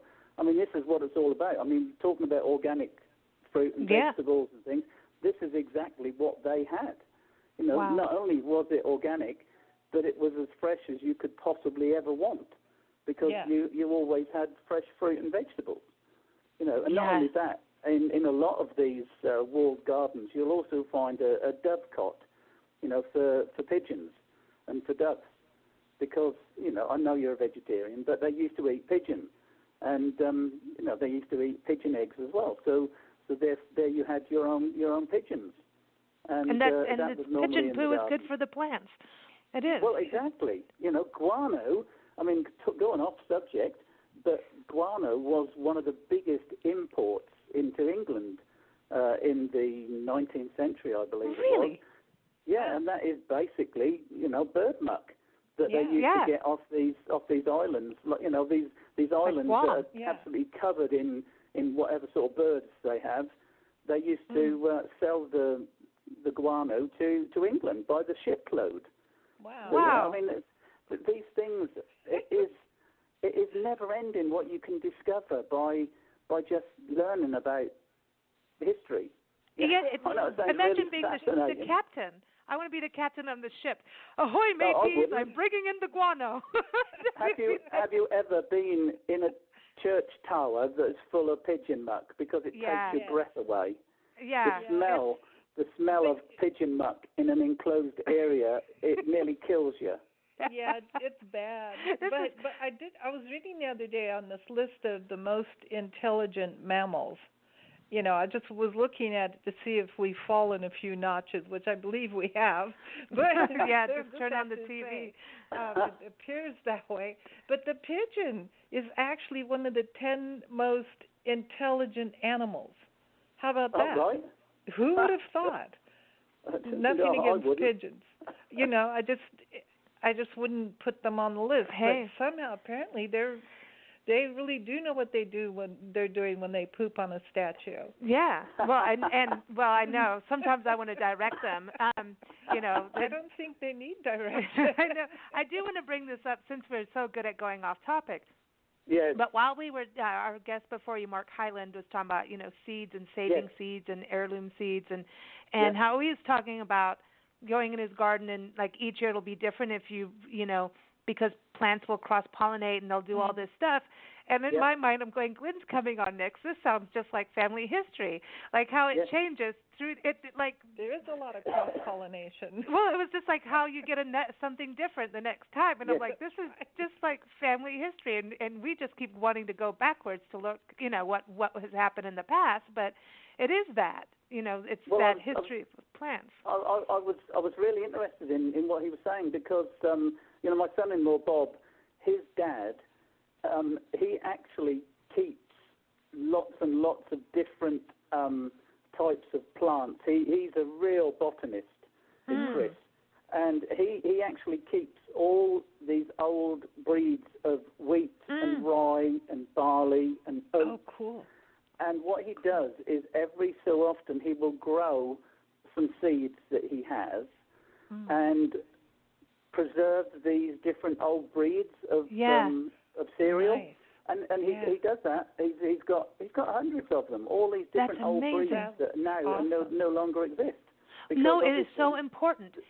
Because so that's a lot of people are not doing well because of the way we're harvesting the grains is not good for us. But also, our systems used to. I mean, you talk about fiber. That was fiber. Like, when you ate a grain back then to what we have now. Now it's like, here's your paste of nothing compared to the nutrients. And, I mean, if you look now here in America, everybody slaughters all the turkeys over Thanksgiving or eats them, excuse me.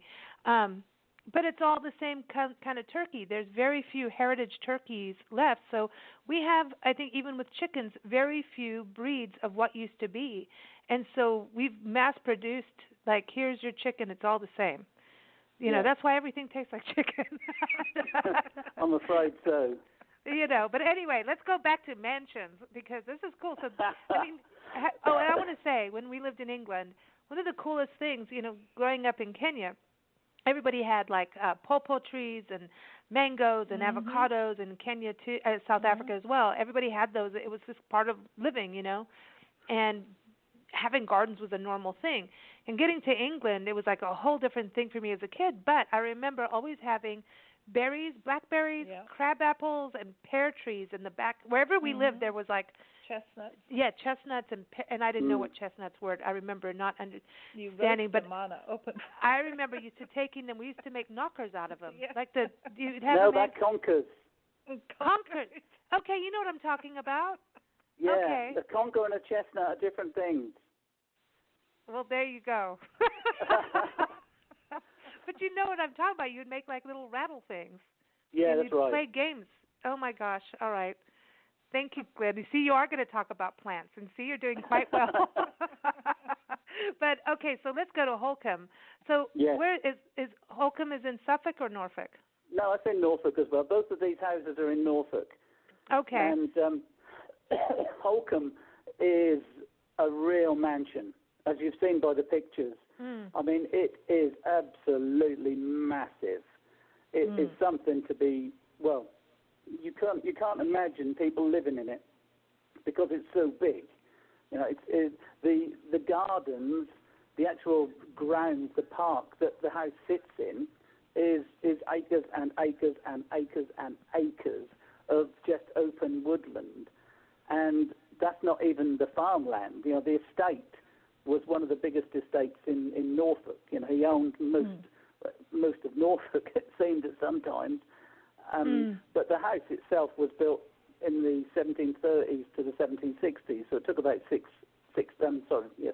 years to build. And it is absolutely magnificent. And what they did when they built the house was they moved the village, because the village was actually sort of in the park, and they didn't want the village to be anywhere near the house. So they demolished the village and moved it out to where the gate is, where you come into the main park. So they built new houses for the for the workers. I mean, that happened quite a lot. Wow. Because, not being funny, if you were really, really rich and you wanted to build a lovely big new mansion, you wouldn't want smelly peasants in the front yard, would you? And I can honestly promise you that my ancestors in the 1730s were very smelly. So, basically they moved them all out of the way.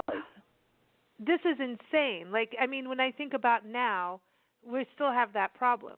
I mean, we still have that happening. Like a big fancy developer will come in.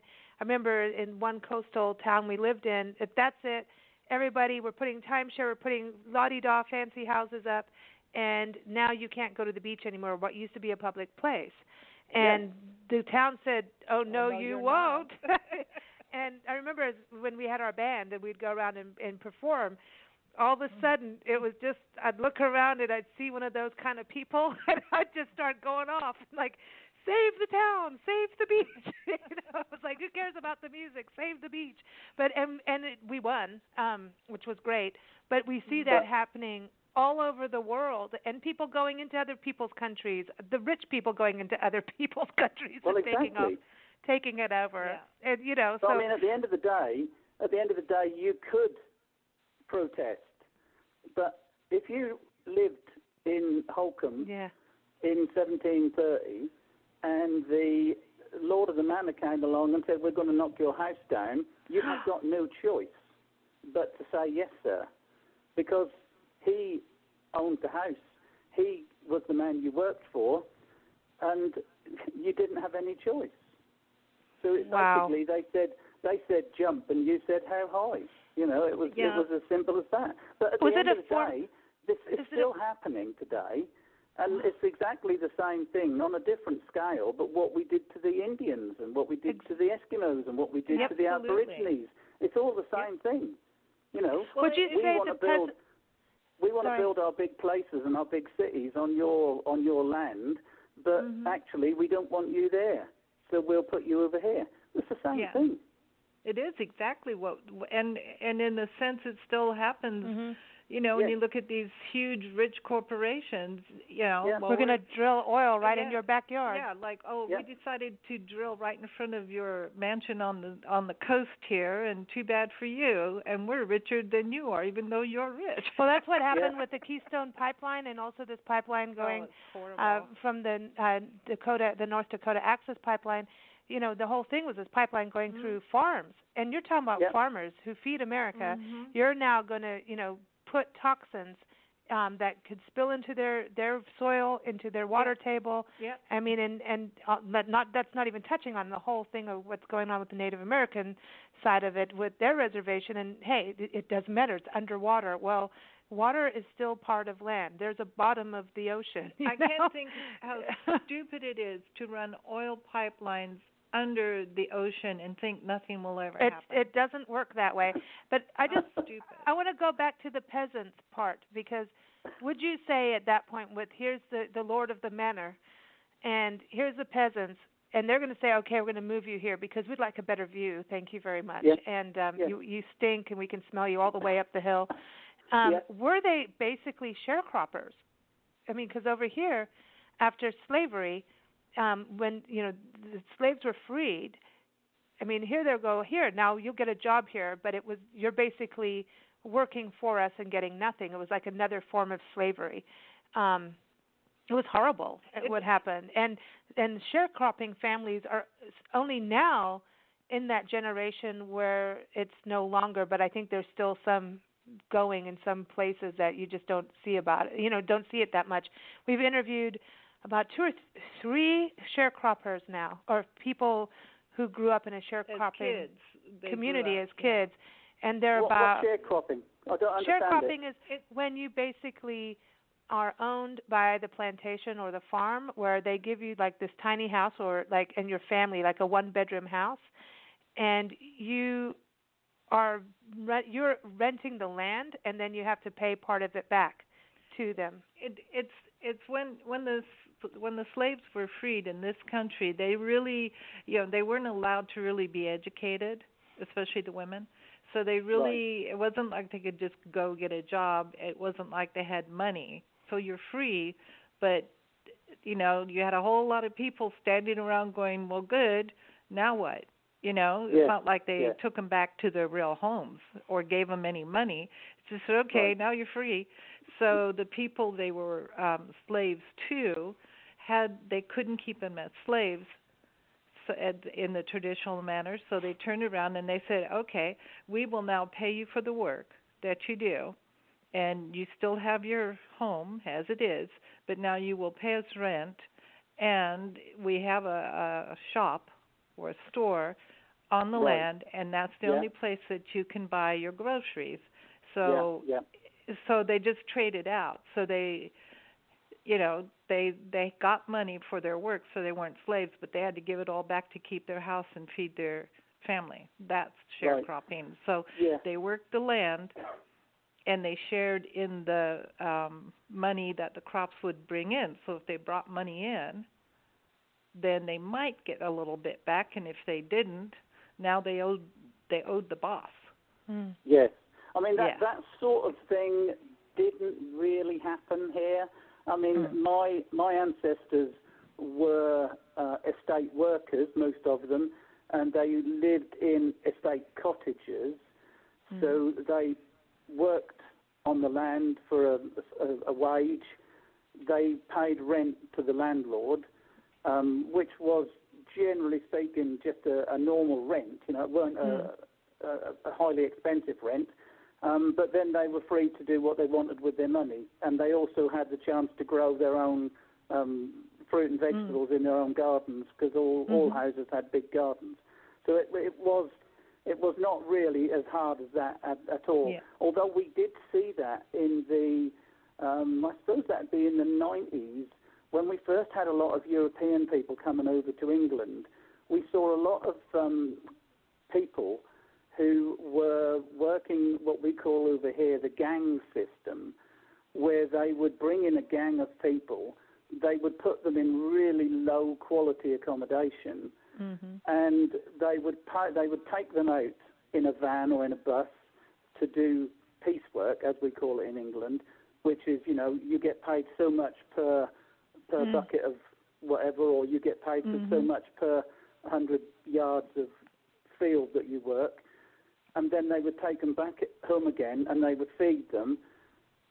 But all of that came out of their wages, and they probably ended up with £2 or £3 a week. Yeah. So that was very, very similar. But I don't think that happens now. I think that was all outlawed. But that's only in the 1990s. I know people who were in that situation. Yeah. Wow. You know? I'm going to send you a link to Elvin Shields that we interviewed in Louisiana at his sharecropper. I'll send you that, because his story and his interview is just absolutely fascinating. And I'll send you that. But let's go back to Holcomb, because here's this giant mansion. So they moved the village, but you said that they did have places. There were like working buildings that you could see too, so you could see where the workers stayed. Yes. Yeah, I mean, the actual estate itself was really state-of-the-art.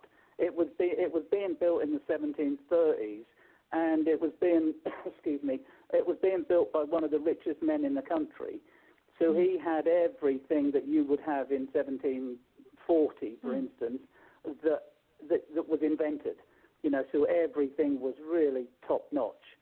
So you can see how farming developed. I mean, he was one of the big farming innovators as well. He had massive estates that spread over the entire county, and he was bringing in different ideas from abroad. Even in the early 1800s, the estate were bringing in people from South America to try and help them to grow different crops and things. It was very, very innovative. And although it was a different standard from the actual main house, the accommodation that his workers lived in was really, really very good.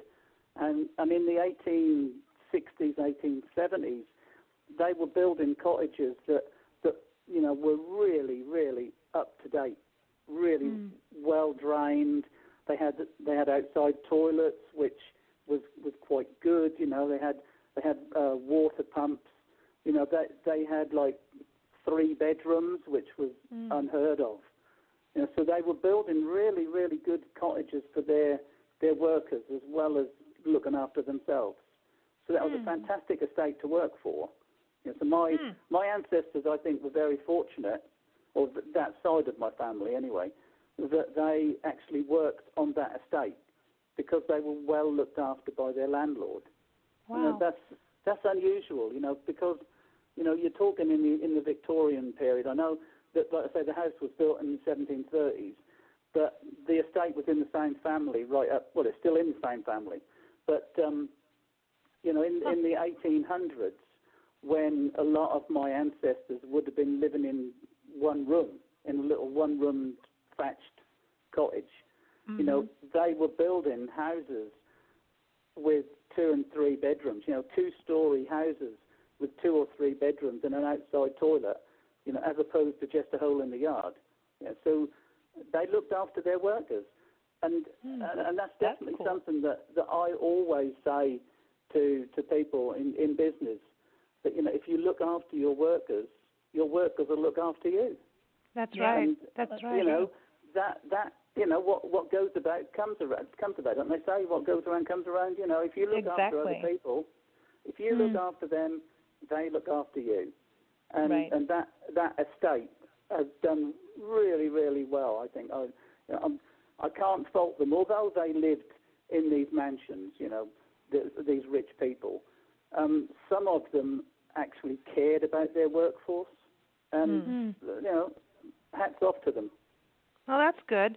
I mean, it's nice to hear. I mean, after moving a village, but I mean, it's kind of interesting too, because the one thing about history, I know we always talk about it, is that's how things were done back then, and now that we have different standards, or sometimes we do, I should say, then, you know, and that's the thing about history, is to have an understanding of what it was like back then, and then try not to make the same mistakes, or recognize when a mistake is being made in government. And also, here we go. Sorry, it's really important not to judge people on today. Yes. Because, you know, this was, you know, like I say, 1730. Although he moved the village, and that sounds an awful thing to do, but the people who he moved the village for, you know, the peasants, actually ended up living in some really nice houses for 1730. So although we might think to ourselves that was a despicable thing to do, actually, I would think the people who he moved were pretty glad to get out of these little drafty mud huts and end up in nice brick-built cottages. So I can't judge him from today's standards, because actually he might have done everybody a favour. Yeah, he might have moved them so they could be in something nicer. Yeah, you never know. You never know. And the one thing too I wanted to touch on, that I know they had a fabulous walled garden you talk about too. Yes. But one of the unique things is that they had an ice house, like a whole building for it. That's cool. Yeah, I mean the ice house itself is a beautiful little brick and thatched cottage-like structure. But actually, when you go in, you go down this little corridor, and then there's this massive hole in the ground at the other end, and it's not a swimming pool. But basically, what they did in the winter time is they didn't do it. The workforce did. They would take the ice off the pond and put it in the ice house, and that would be down in this great big sump, so to speak, right in the ground. And obviously, the ice, if you salt ice, it goes down in temperature, doesn't it? And I think that's what they did. I think they salted the ice so that it would freeze at a lower temperature, and it would then keep all during the summer. So they could make such things as ice cream, because, you know, they would have ice. You wouldn't obviously put that ice in your drinks, but it would be used to keep things cold and chilled. So yeah, I mean, an ice house is not something that anybody would normally have in the 1730s, unless you owned a mansion. Then you can. That's amazing. Wow. That's really clever. That is, and they had deer, and they still have deer, right? You say when you go there, you park. Yeah. It's like you have to park in the village and then walk in, but then you get to see the whole view of the whole, you know, the big manor that it is. So that you have to have that perspective. But there's deer everywhere, you said. There's lots of deer, because obviously a lot of these big houses, especially in medieval times, a lot of these big landowners had deer parks, because they used to go hunting.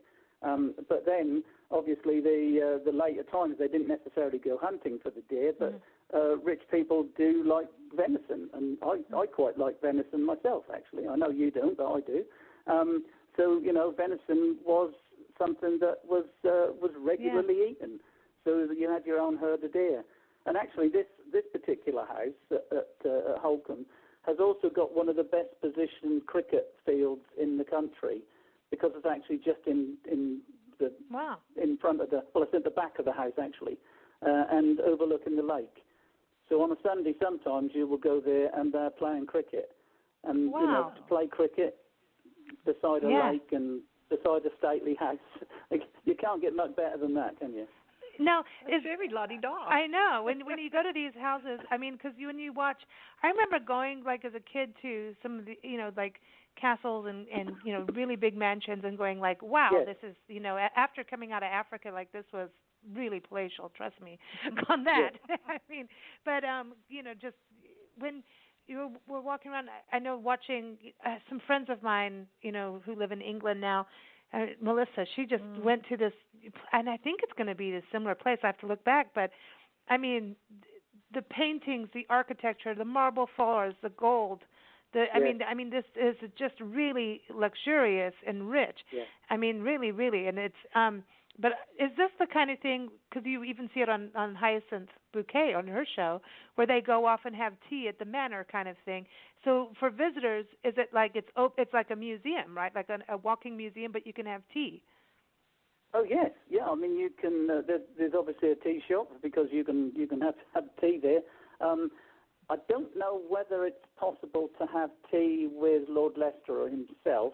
Possibly would be. I can't see why not. Some of these big houses now are offering to be able to have a cup of tea with the owner.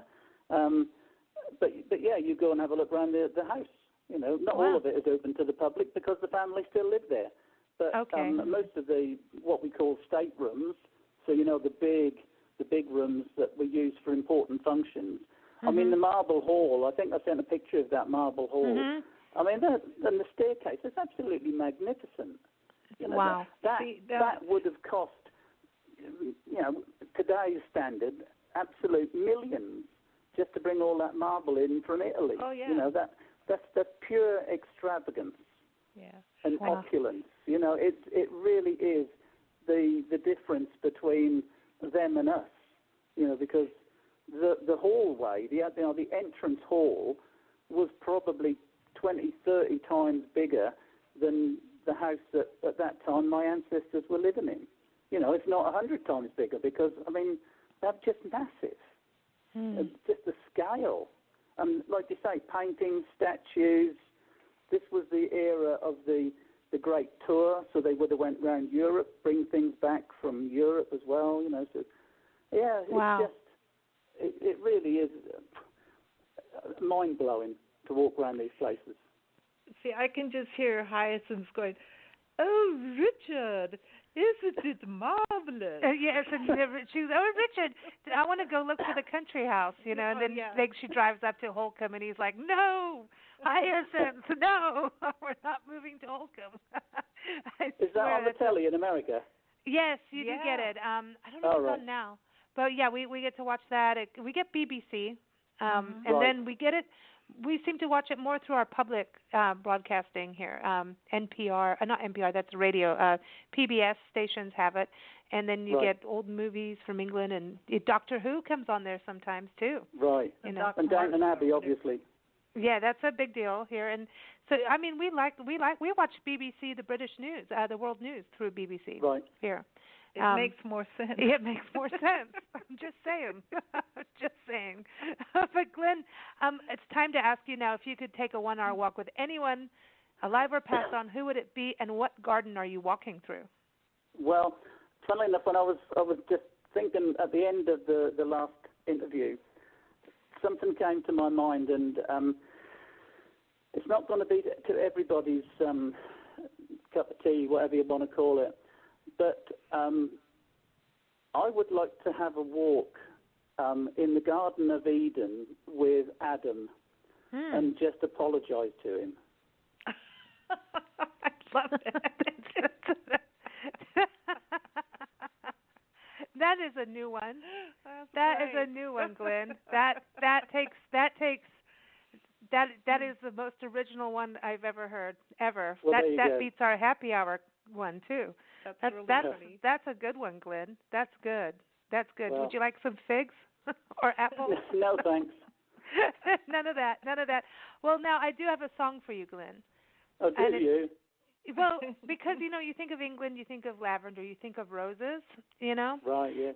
And so this is an old song from the '60s called "Sally Go English Round the Country Roses." Garden. Yeah.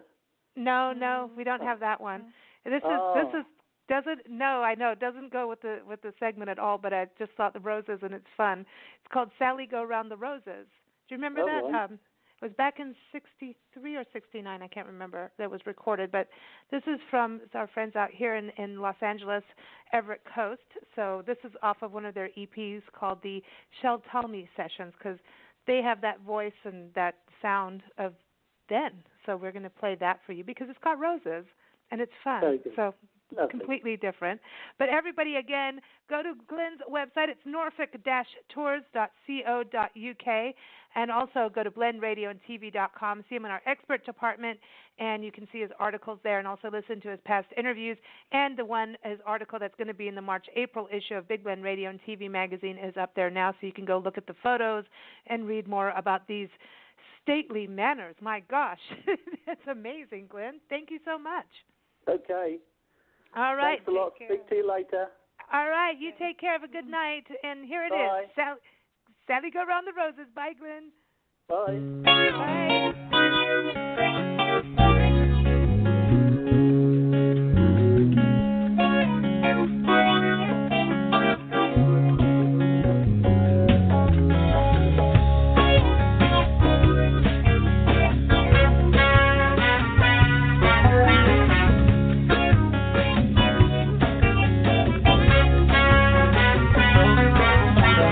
Sally, go round the roses.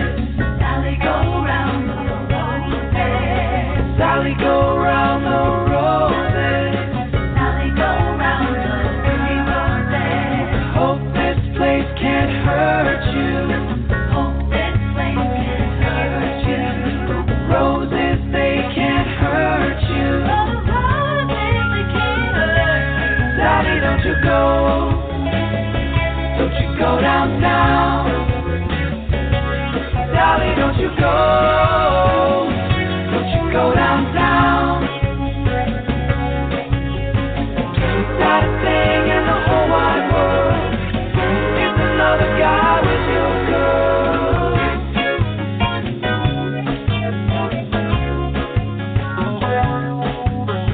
Sally, go round, round and around. Sally, go round,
everyone again. That was Sally Go Round the Roses on the EP The Shell Told Me Sessions by Everett Coast, and you can keep up with them at everettcoast.com.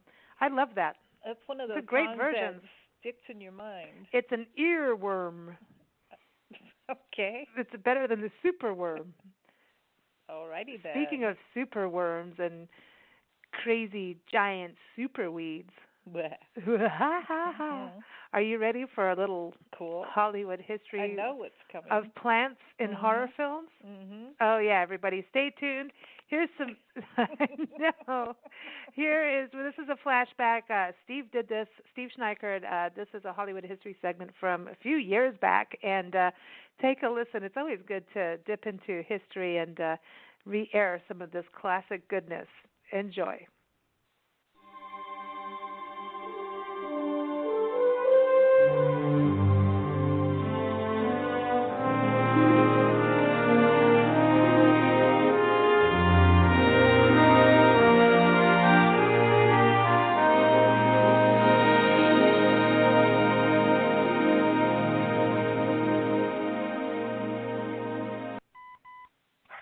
Raindrops on roses and moist dew on tulips, blossoms of colors that bloom up above you, silver white winters that melt into spring.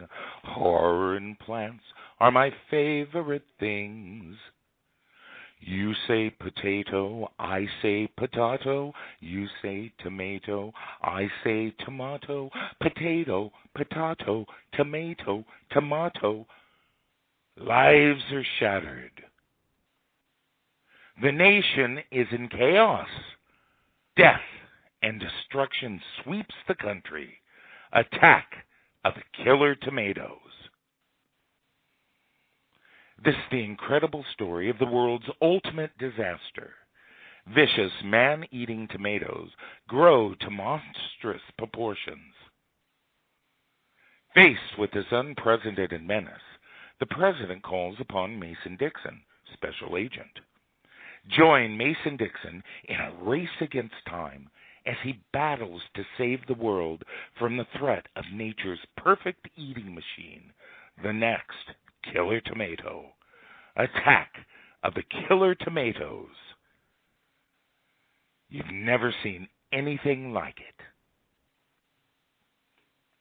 The Day of the Triffids is a 1962 British film directed by Steve Seekley and with Howard Keel as the central character, Bill Mason.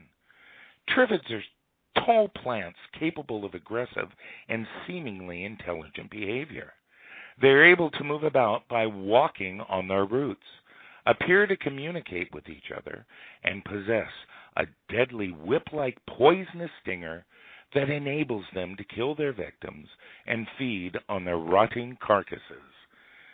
Their appearance is vaguely similar to gigantic asparagus shoots topped with a flower-like head that somewhat resemble a Vendemus Joachim orchid and houses their deadly stinger. Success is swell and success is sweet, but every height has a drop. The less achievement, the less defeat. Beware of the animal-shaped hedges, especially in winter. The Shining is a 1980 psychological horror film produced and directed by Stanley Kubrick and based on Stephen King's novel of the same name. In the film, Jack Torrance, a writer and a recovering alcoholic, takes a job as an off-season caretaker at the isolated Overlook Hotel. His young son possesses psychic abilities and is able to see things from the past and future, such as ghosts who inhabit the hotel. Red rum! Red rum! Sometime after settling in, the family is trapped in the hotel by a snowstorm, and Jack gradually becomes influenced by a supernatural presence, descends into madness, and ultimately attempts to murder his wife and son. Here's Johnny. Honey, I'm home. Feed me. It started as a 1960 Roger Corman horror comedy filmed in 2 days. It then inspired a lavish 1982 Broadway musical. Finally, in 1986, Little Shop of Horrors graduated into a multi-million-dollar all-star film musical. Rick Moranis plays nebbishly shy Seymour Krelborn, who works in a rundown flower shop on Skid Row. Seymour seeks a way of bringing the shop and himself fame and fortune. He purchases a strange plant that craves blood and flesh. The lighthearted tone of the film darkens as Audrey 2 grows into a monstrosity. Bum bum bum bum bum bum bum bum bum bum bum bum bum. Bum bum bum bum bum bum bum bum bum bum bum bum bum. Mr. Sandman, yes, bring me a dream. Bum bum bum bum. Make her the cutest that I've ever seen. Bum bum bum bum.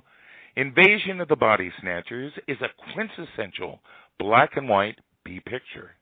It was executed and packed with action by director Don Siegel, plus a scary musical score from Carmen Dragon. The subtle, low-budget film is very effective in eliciting horror with a slow-building tension, even though there are no monsters. Just indestructible plant-like pods. On a lighter tone, and if you are interested in the culture and beauty of plants and flowers, feel free to check out these following films.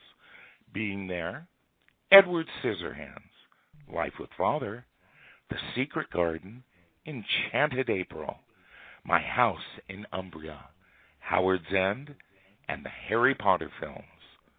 I am Steve Schneikert, and this is Hollywood History as I Recall It.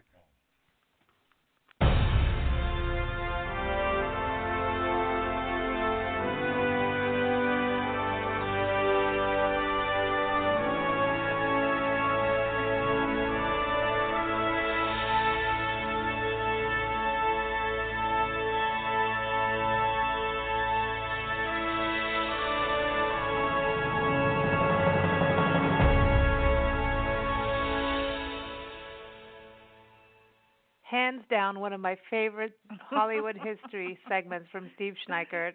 It's time to watch The Shining again. I love that, and the rum-pom-poms and everything, man. And, oh, I love that. Everyone, you can keep up with Steve's Hollywood history segments.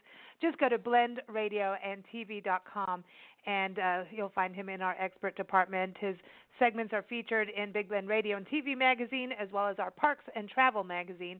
So you'll also find him on nationalparktraveling.com.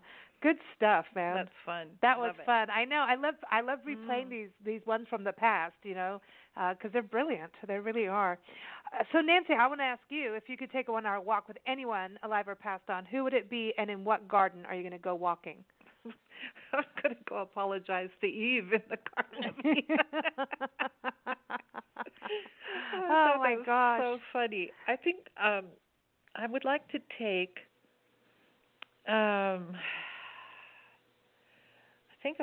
I'd like to take a whole bunch of really enthusiastic organic gardeners to Kirstenbosch Gardens in South Africa. It's beautiful. It's an amazing place, and I just think they'd enjoy it. And I think that we need more organic gardeners, and we need people to do things in the right manner. So that's what I do. I agree.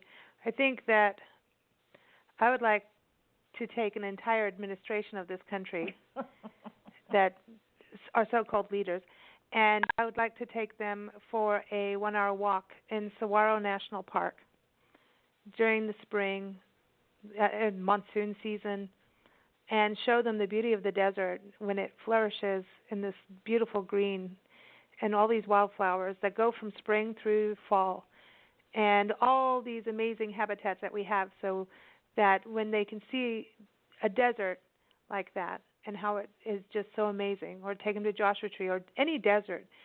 So because people have that perception of a desert, and that there's nothing, who cares? We can do whatever to it because it's just a big pile of sand.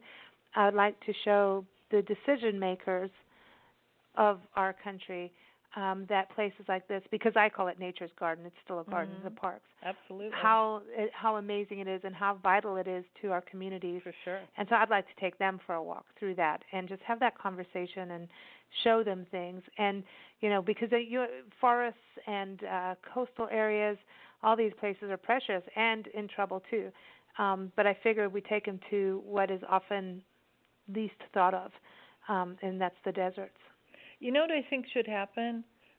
I know Christmas is past, but I think we need Scrooge and that whole thing to happen. I think we need the ghost of the future to take all of them for a walk and show them that their actions today depict what's going to happen in the future, and they should have a good look at it. And I'm talking about all parties here, by the way, just so that everybody don't.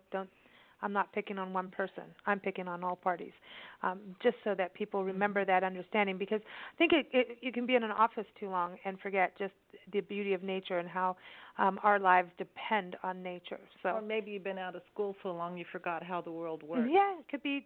Just I'm being nice. I'm being nice here. Are you? Yes, I am. But I want to thank everyone for joining us, our amazing guests, Steve Schneigert for his Hollywood history, Glenn Burrows for teaching us about Guam being shipped in on ships. Well, that's guano. Guano, excuse me, coming over on ships to England. And then Mark Hyland for teaching us about picking off stink bugs. It's been a really stinky show. Right. It's been awesome. But, of course, as always, listeners, thank you for joining us no matter what day you're listening. We are going to be back on Wednesday, January 31st. It's our Eat, Drink, and Be Merry show. This is going to be a blast. It's all about what's cooking in California. We're going to talk about a taste of Tulare County. Now, this area is like a big area for food, period. Giant trees because it's in the Sequoia region, National Park. The Sequoia National Park is a backdrop, but they've got everything growing there from grapes to peaches to citrus. They're known for dairy, too. And so we have our friends from the Sequoia Tourism Council joining us to talk about their favorite food and drink out there, too. And all their amazing. When Nancy, you and I spent a lot of time up in that area, and it's a good thing you have parks to go hiking afterwards because there's incredible food. We have Donette Silver Carter, Sandy Blankenship, Monty Reyes, and Suzanne Bianco joining us. And then after that, Ruth Milstein, who lives in Napa, so this is California. She'll be joining us to share her favorite brunch recipes and tips because we're getting towards the spring mode. And Ruth is the author of the Gourmand Award-winning recipe book, Cooking with Love, Ventures into the New Israeli Cuisine. And then we've also got Chef Jeremy Manley. Happy birthday, Jeremy. Today is his birthday. He's a San Diego sustainable chef and executive chef and owner of Jeremy's on the Hill. It's a California-style bistro in Julian, which is San Diego's mountain town. It's actually in Wainola, so it's a gateway to Julian. And he's going to share how to make his Chambord creme brulee recipe. You could be a star of doing this for Valentine's Day. You got to wow your lady, your man. And Leah Lonnie, innkeeper of Three Rivers Bed and Breakfast in Three Rivers, and talk about Sequoia Country. It's right outside National Park. She's going to share her recipe, crab au gratin, how to make that, and talk a little bit about seafood. All right. So it's a lot of California style going on. So again, everyone, that is January 31st, Wednesday. It airs at 4 p.m. Pacific time, 7 p.m. Eastern time. Of course, you can listen anytime. We're on Blog Talk Radio, Spreaker.com, YouTube, Stitcher, all these places, SoundCloud, so you can listen anytime. Just go to BigBlendRadio.com. We're also on Twitter at Big Blend Mag and Facebook under Big Blend Radio and TV Magazine. But we're going to close with some good music. Good. Are you ready? Oh, and yes. Everyone, go to 1 Hour Walk, hashtag 1 Hour Walk on Facebook, and join us. You'll see people taking walks around the world, posting their photos, and it's so cool, and we want to see yours. So come walk with us. But we're talking about the desert. Mm-hmm. And we're talking about, critters in the backyard. So because this morning on our walk, the first thing we saw was a bunny, so I want to play Bunny Hop. This is from Misha Shellhoff, incredible guitarist. It's off of his first EP called Wings of Fire, and he's based out of Joshua Tree, and he's got a cool Airbnb out there, too. So, and his bunny's got wings. Yes. So here it is. We're gonna here it is, Bunny Hop, and you can keep up with Misha. Go to MishaMusic.com. It's MICHA, MishaMusic.com. So here it is, a little Bunny Hop. See you all on Wednesday. Take care.